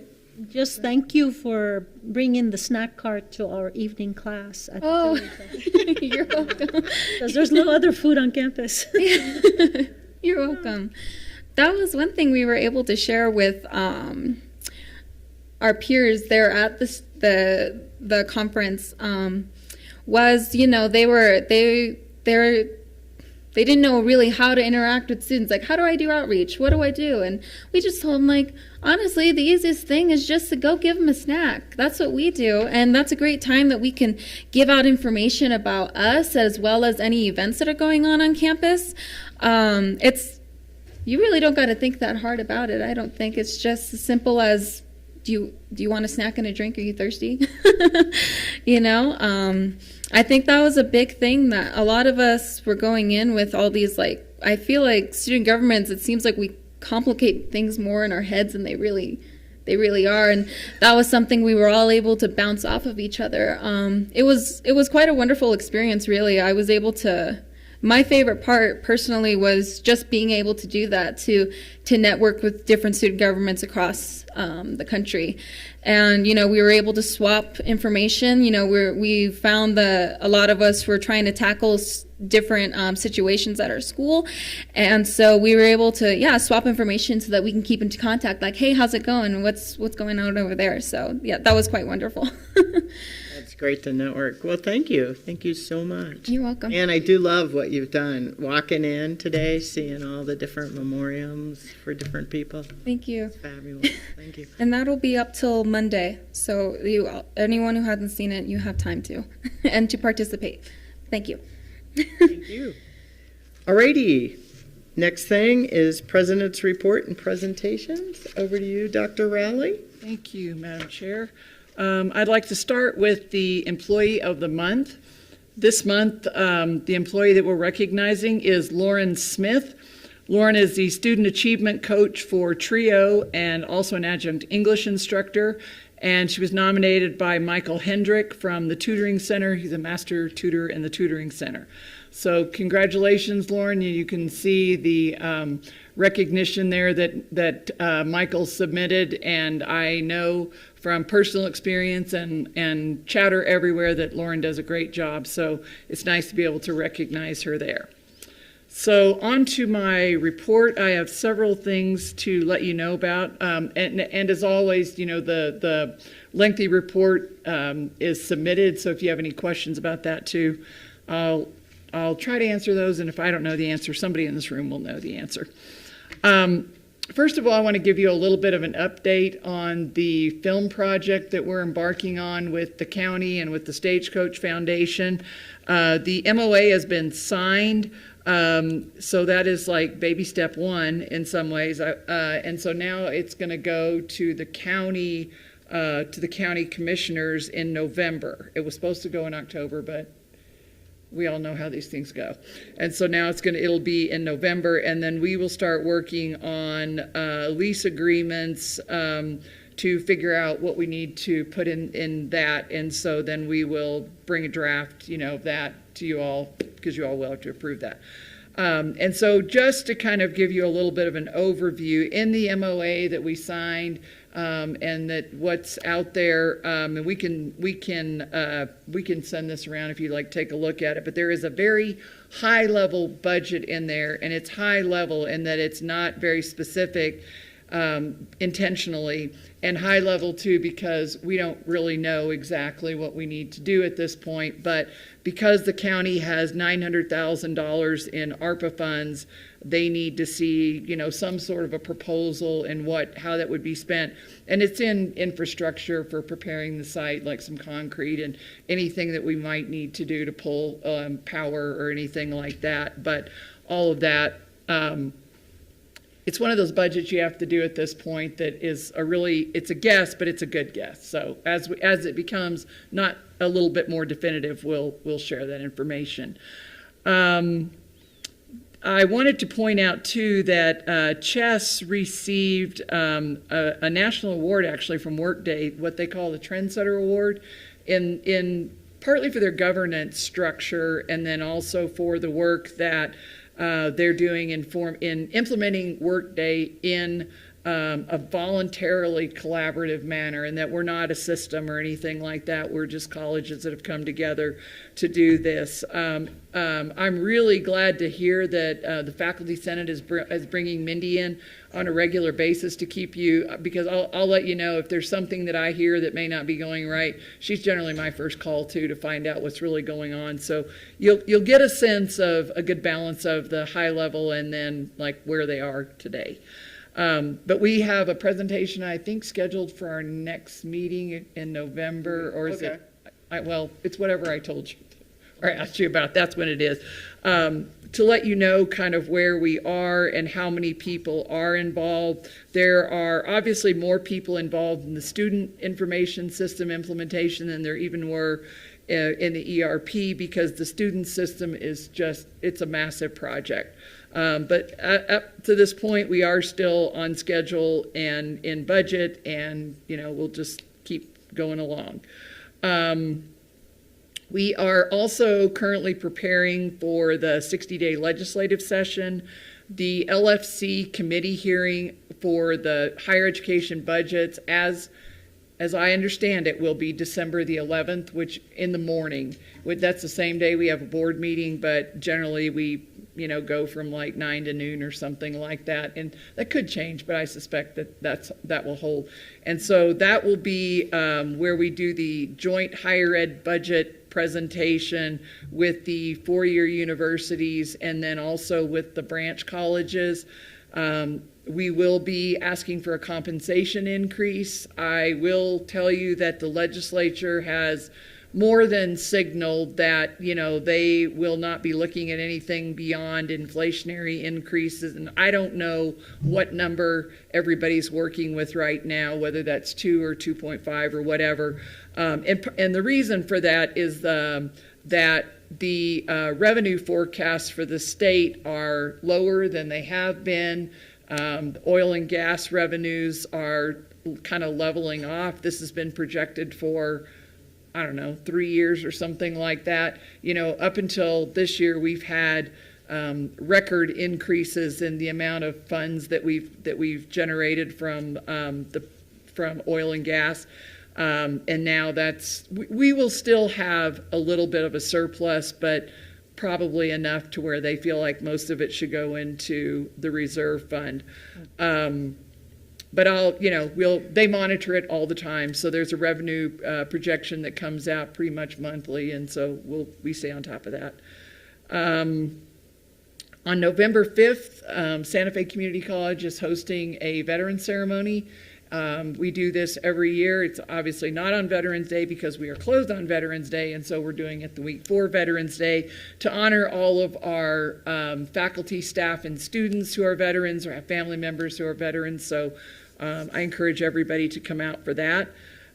We have also just started spending the money that we got from the legislature for suicide prevention training. This was a very interesting legislative appropriation that was not one that we asked for specifically, but one that we got. So we are doing our best to spend it. We have hired Jen Schroer, who was the cabinet secretary for aging and long-term care and aging. That's what it is. Anyway, she is stepping down from that position, And so there's a transition process out of the governor's office, and she is going to be a contractor for us and is going to be fantastic at administering the program, really has great ideas about not just tracking and figuring out whether we're actually making any progress, but how to really do outreach. I am going to do a presentation on November the 9th in Albuquerque with the help from my good friends in the film department and Dr. Wysong, who are telling me what to say about what Santa Fe Community College is doing in film right now, because I don't really consider myself a woman in film. I consider myself a woman who likes film a lot. But anyway, it's nice to have that platform, and so I can talk about our project that we've got going with our backlot project and other great things that the film program is doing. Lots of great training through continuing education or through contract training too. So I'm grateful to have the opportunity. Registration starts on campus November 12th, so I want to make sure everybody's aware of that. One thing that I actually just heard this morning, and apparently was on NBC News last night, Todd, correct me if I get this wrong, but NBC News featured Kids Campus. And this was, I don't know, filmed a long time ago, but it was highlighting the investment in early childhood education and in early childhood tuition supplements that the state of New Mexico has done.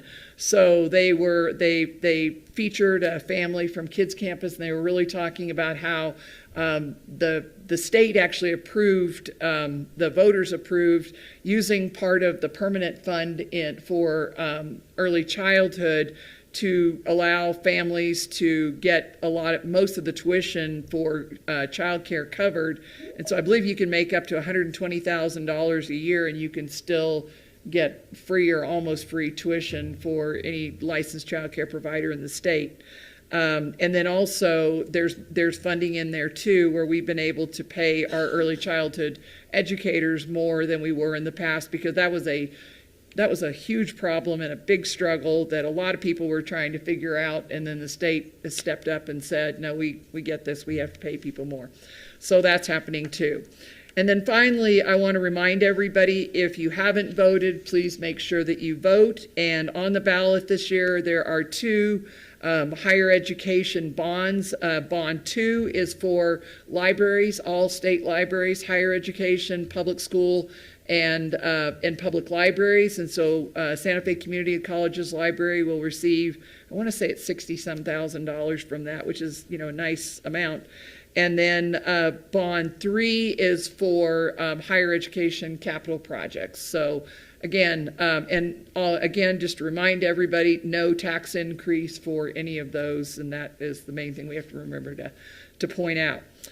With that, I am happy to answer any questions you might have. Thank you. Any questions for President Rowley?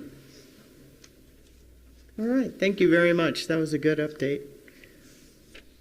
All right, next section is board reports, discussion, and other business. Under this section, actually, I wanted to add a couple things. The board went off to a conference as well this past week, and the ACCT Leadership Conference, which was held in Seattle. There were close to 2,000 people there from other community colleges, from community colleges all across the United States, and a couple from some foreign countries, which was interesting. They had about 6 or 7 tracks that, with breakout sessions in each track for 2 full days. So it was a lot of information presented by a lot of different colleges, doing a lot of cutting edge things, whether it was enrollment strategies, AI. It was all over the board. It was really, really impressive. So actually, I was going to turn over to the board members and see if they had any kind of takeaways from the conference they would like to share. Member Gurman? Want me to start? Go for it. Okay. There were so many takeaways. There were so many great workshops. You were in Chicago. We were in Seattle. It was amazing. I wish there's 10 of me to go to all the different sessions.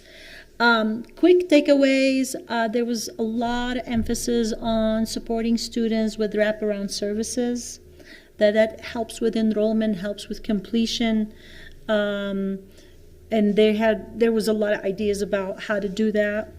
The one that I really thought it was cool too is that they work with employers. Some community colleges, they work with the employers. When you talk about community impact and what they call what's the word? High career pathway, something like that. Which means it's the jobs that there's a big need for them in our community, and at the same time they pay well, and how to create that career pathway. They said that what they do is they work a lot with micro-credentials, so that every time a student finishes a course, there's some kind of micro-credential attached to it that the employer recognizes, and that the employer would give a little bit of a bump in their salary for every micro-credential, so that by the time they finish their degree, it's like, they've already accumulated, they're already seeing they don't have to wait till they finish the degree to see the benefit of the degree. They're actually getting these bumps in the salary along the way. Yeah, and actually, I think that was high-value credentials. High-value. They had already done the research Yes. on where the high-value credentials are. And you have that. And high-value career pathways, Right. That's the word, yeah. And you have that presentation, right? Yeah. Can you, Yeah, I have. maybe if there's people who would be interested in that, we can share it with you. Yeah.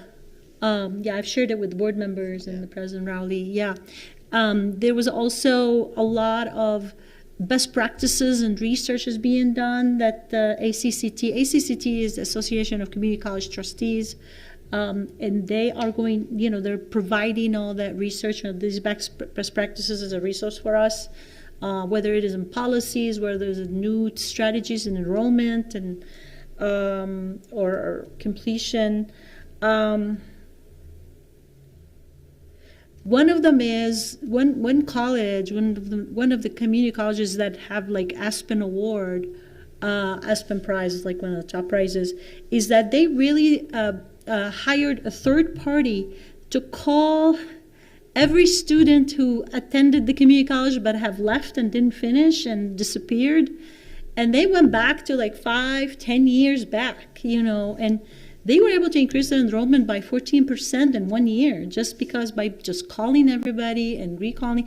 But they hired a third party to do that, and it didn't cost them a lot of money to hire a third party to do that. And they had a database where they entered information in, and then it was like they would hold a conversation with the students, like, why didn't you come back? It's not just like one way where, hey, we want to tell you about this and about the college, we'd like to have you come back, but really have a deep conversation with them.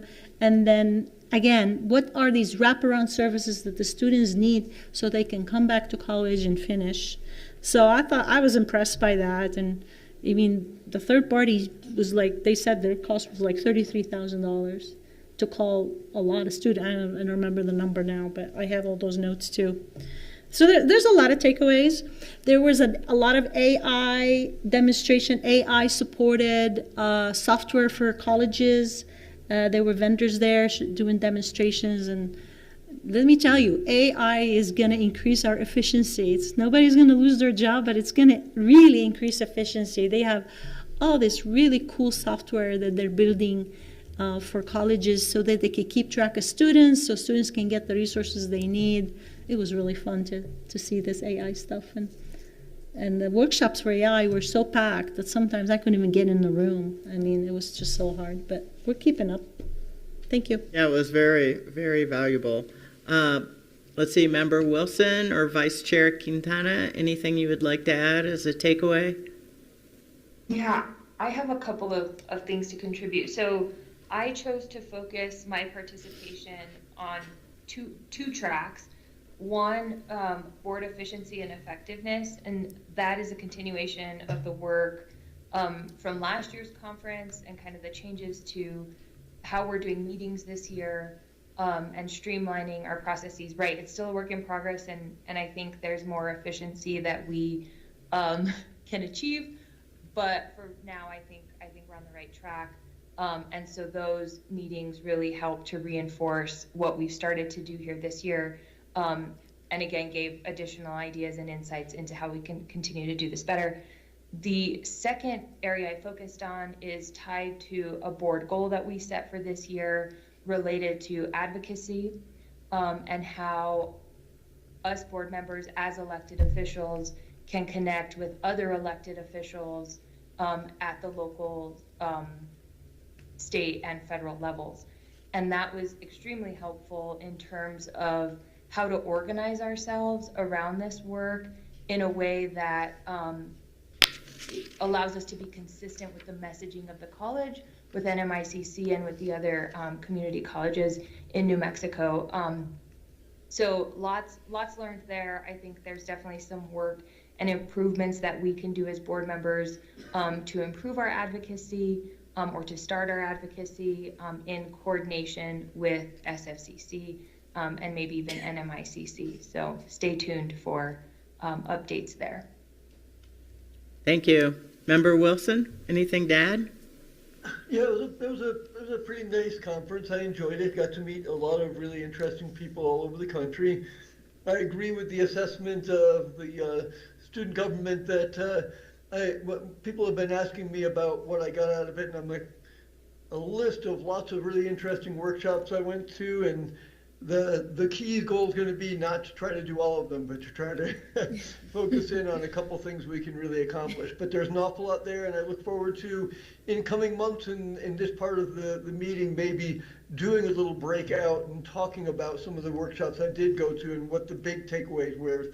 Not like a half-hour presentation, but 5 or 10 minutes to really get into the details of what I got, because from advocacy to really intriguing approaches to dual enrollment, where people are tracking students from middle school and really applying towards getting them into the college by the time that they finish high school. So a lot of great things. I really enjoyed it. It was a lot of fun, and I look forward to going to another one. All right, thank you. As you can see, we were all energized by it. Okay, just a couple other announcements for the board. One thing that did come to light during the conference is that many boards had committees to deal with some of the work that was in front of them. And so I just wanted to say to the board members that if you think there's a committee we should have, to bring that proposal to the board and we'll consider it. And I know policy is near and dear to everyone's hearts, so that's one of the committees I'm sure people are thinking about. Also, let's see, follow up on next board meeting, which will be the work session. When I was reading through the minutes, we had a lot of questions about enrollment that I think Member Gurman was asking Dr. Ortiz Gallegos. Plus, I know some of the other board members were energized by some of the enrollment seminars or breakout sessions we went to.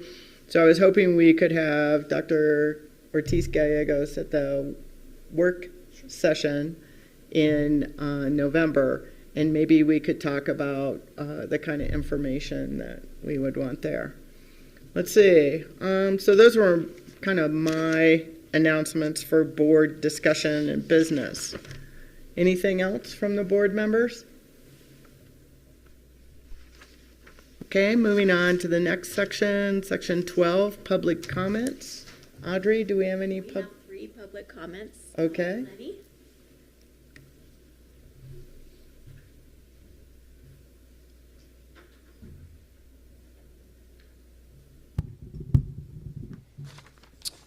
Hi. Hello.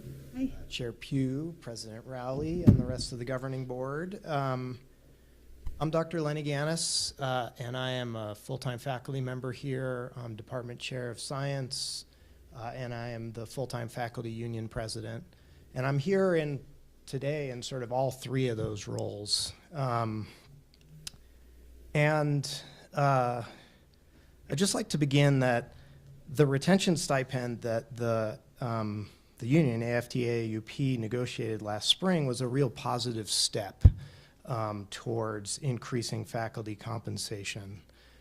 But this small stipend, which ranged from $300 to $3,000 depending upon time here, doesn't go very far towards a dignified wage for faculty.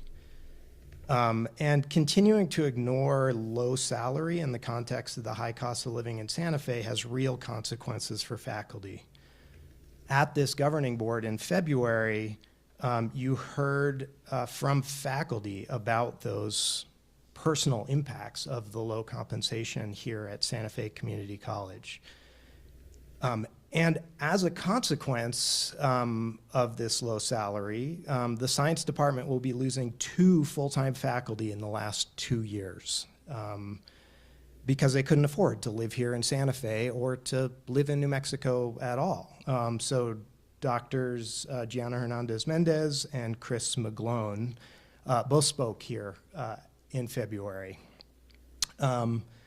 And specifically, Dr. McGlone, who eloquently spoke to this body about, he started his position here, moved from Albuquerque to Santa Fe after 1 semester, realized he couldn't afford to live here in Santa Fe and moved back to Albuquerque.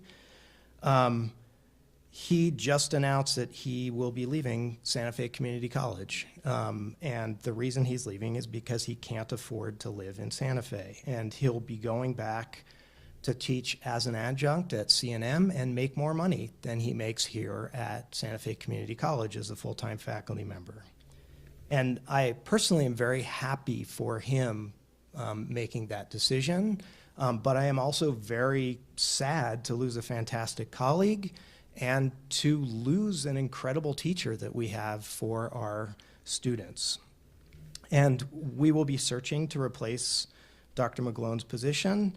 But fantastic anatomy and physiology instructors are really hard to come by. They just are not that common, and our low, very low compensation in a high cost of living city makes it even harder to attract and keep those faculty.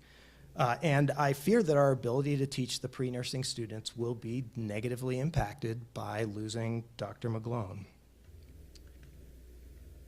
Faculty have been told by representatives of the Bolton Company who are doing the compensation study right now that, and also this was repeated by HR here at Santa Fe Community College, that cost of living will not be part of the compensation study. And any compensation study that doesn't address the cost of living in Santa Fe is fatally flawed and meaningless. It does not take into account and address the core issues that will continue to make it hard to recruit and keep good faculty who can live in the community that they serve. The lack of Santa Fe Community College and this governing board's ability to address the insufficient compensation hurts even more when we put this lack of action for faculty making below a dignified wage in contrast with deans and executive directors receiving a 10.7% compensation increase last year. The college and this board decided to spend an extra $40,000 above the 4% compensation that every other employee received. That $40,000 was spent to compensate 5 employees who already make well above the dignified wage in Santa Fe. This same $40,000 could have been used to raise the salaries of all full-time faculty by 1%, getting them that much closer to a dignified wage and being able to afford to live in the community that they serve. The administration's negotiating team at the negotiating table is negotiating on behalf of this governing board. The governing board needs to take a stand to support increased compensation for faculty. If you do not take action, SFCC risks not being able to do our core duty, which is to educate our community. I'll be happy to answer any questions. All right, thank you.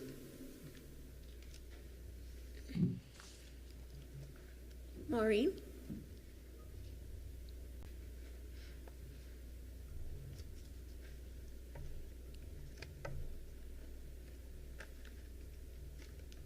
Hello. Hello. I'm Maureen Gregwright. I'm Chair of Math, Engineering, Computer Science, and Machining, and I teach in the math department, most importantly. First time making a public comment, and I really appreciate this process that allows connection between different parts, different groups on campus, individuals, to be able to come and speak before you. I'm here because I have concerns regarding the salary survey. In the faculty, and my remarks are going to rhyme with earlier remarks. We didn't coordinate. So, in the faculty meeting with Bolton, the company doing the salary survey, a full-time faculty member asked directly if cost of living would be included in the salary survey. And the reply from the Bolton rep was, there will be no consideration of cost of living. We will consider cost of labor. And then further in that meeting, as people asked more, faculty asked more about the exclusion of cost of living, the Bolton rep explained that cost of living is included in the cost of labor. And separate from that meeting, I've heard in remarks from the administration that cost of living will be included.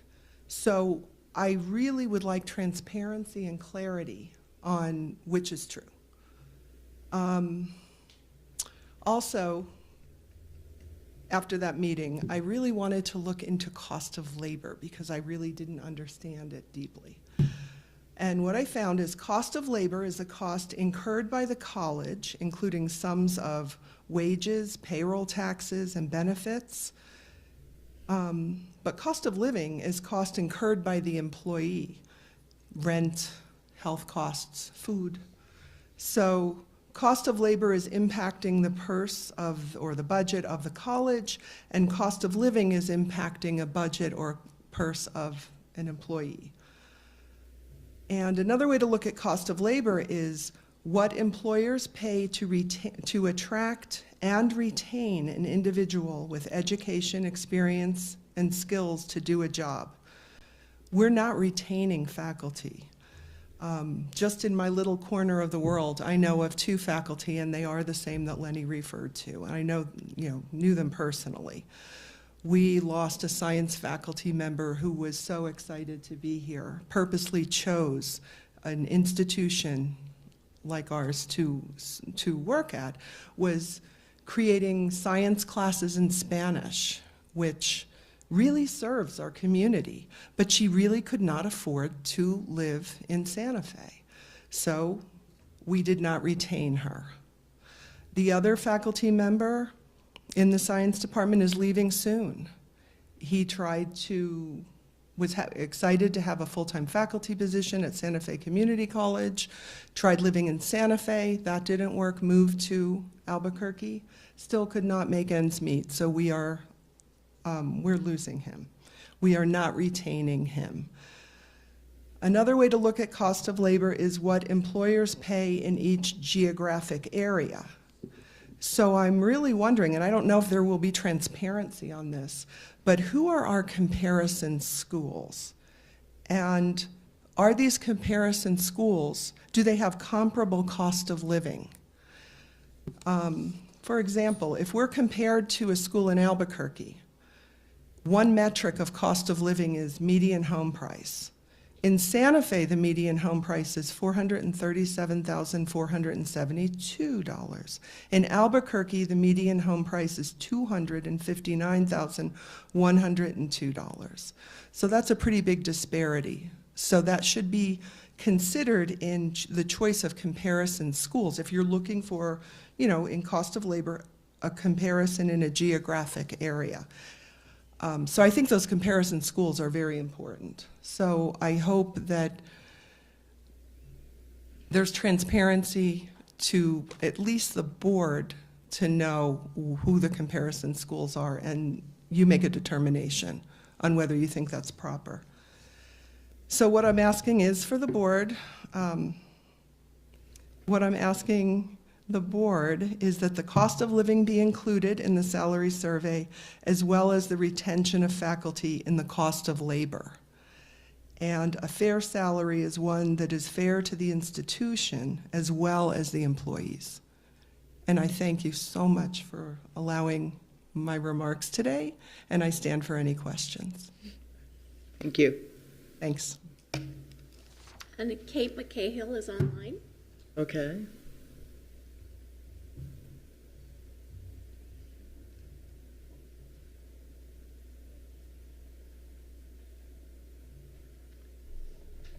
We cannot hear you. Can you hear me now? Yes, perfect. Okay. Thank you. Thanks for allowing me to join online and for your help, Audrey. Hello, everyone. My name is Kate McCahill. I'm the Chair of English and Communications and a faculty member here in the English department full-time. Piggybacking off of what my colleagues just shared, I'm here as the department chair following a recent chair meeting that was held on campus where folks left with a real sense of, I felt, despair and a desire to present our feedback for you here. I think this reflects a broader trend nationwide, indicating a level of discontent among faculty members for many different reasons. We all know our students are facing a unprecedented mental health crisis right now. And we're all dealing with new technology, including AI, which is transforming the way we do our jobs, the job functions that we have. And of course, our salaries are a big component as well. We're also seeing nationwide and here at SFCC spending on administrative services per student increasing while spending on instructional staff and resources is decreasing. This is a nationwide phenomenon, and it's happening here on campus too in a pretty profound way. For example, we had more than 80 full-time faculty during COVID. Now we have less than 65. I think we're losing other opportunities to collaborate and serve our students too. For example, recently, Professional Development Day should have been held. So it was held third Friday of October. We aren't having that day anymore. So in addition to Lenny and Maureen's comments about salaries, I wanted to recommend that the board and the attendees here consider ways to empower and add value to faculty's roles that wouldn't necessarily mean increasing their salaries. They can be implemented right now or at the beginning of next semester. For example, we could emphasize more quality and less quantity where college service is concerned, and emphasize too a real focus on what faculty want and wish to be doing, rather than spreading us so thinly that it's difficult to even teach our heavy course load. We could be offered more frequently a seat at the discussion table about matters that impact us and our students. For example, recent decisions about the course schedule, which transferred a lot of responsibility from chair and faculty leadership to administrative leadership and guidance. I suspect involving faculty in that process in a more collaborative way would have made for an easier transition and a better schedule this spring for everyone. I would also love to see our leadership, including our board members, offer public support at events and professional development that we hold and host. I think it would be nice to see administration emulate professional development that we and other instructional staff are offering. Professional development is meaningful and important, and a deficit is going to hurt us. And I also think that in general, it might be smart to offer more collaborations of that kind, which can be messy and difficult to organize, but which are so productive in generating a sense of mutual respect and mutual value. I think that's something that we've lost a lot of during COVID. And I also want to recommend that faculty get better access to the technology that our students are using right now in terms of AI and other technology. It's a pretty lengthy process to obtain new tech, and we need to be seeing what our students are using. Those are my public comments. Thank you so much for listening. Thank you. Thank you, all three of you, and we will follow up. So thanks. Any other public comments? Okay, thank you. All right, section 13, announcement of the next board meetings. The governing board work session, next work session will be November 13th, 2024 at 3 p.m. We have canceled the governing board meeting for November 27th, 2024 due to the holiday. We'll be having that meeting, the governing board meeting on December 4th, 2024 at 1 p.m. Please note the time change, and that is because then we will have a follow-on meeting that's a joint board meeting with the SFCC Foundation Board at 3 p.m., all on December 4th. And with that, I'm going to adjourn the meeting. Do I have a motion to adjourn? Could I have one question? Yes, sir. One question.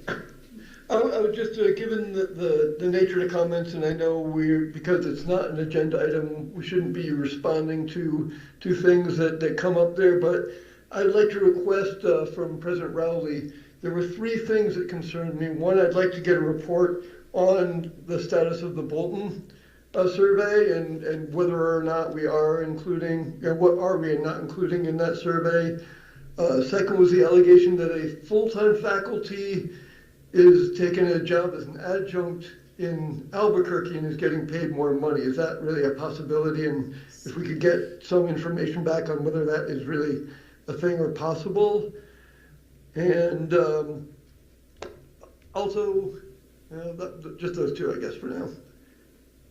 All right. Thank you, Member Wilson. Vice Chair Quintana, do you have your hand up?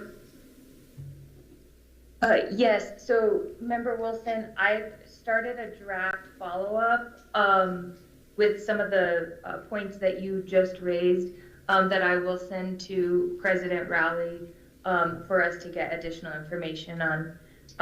So thank you for raising those. The other one I had a question about was related to the claim that 5 employees received increases of $40,000. And I'll include that in the email as well, just to follow up to understand what happened there. All right. Thank you, Vice Chair Quintana. Okay. Now do I have a motion to adjourn the meeting? So moved. All right. Second? Second. All in favor?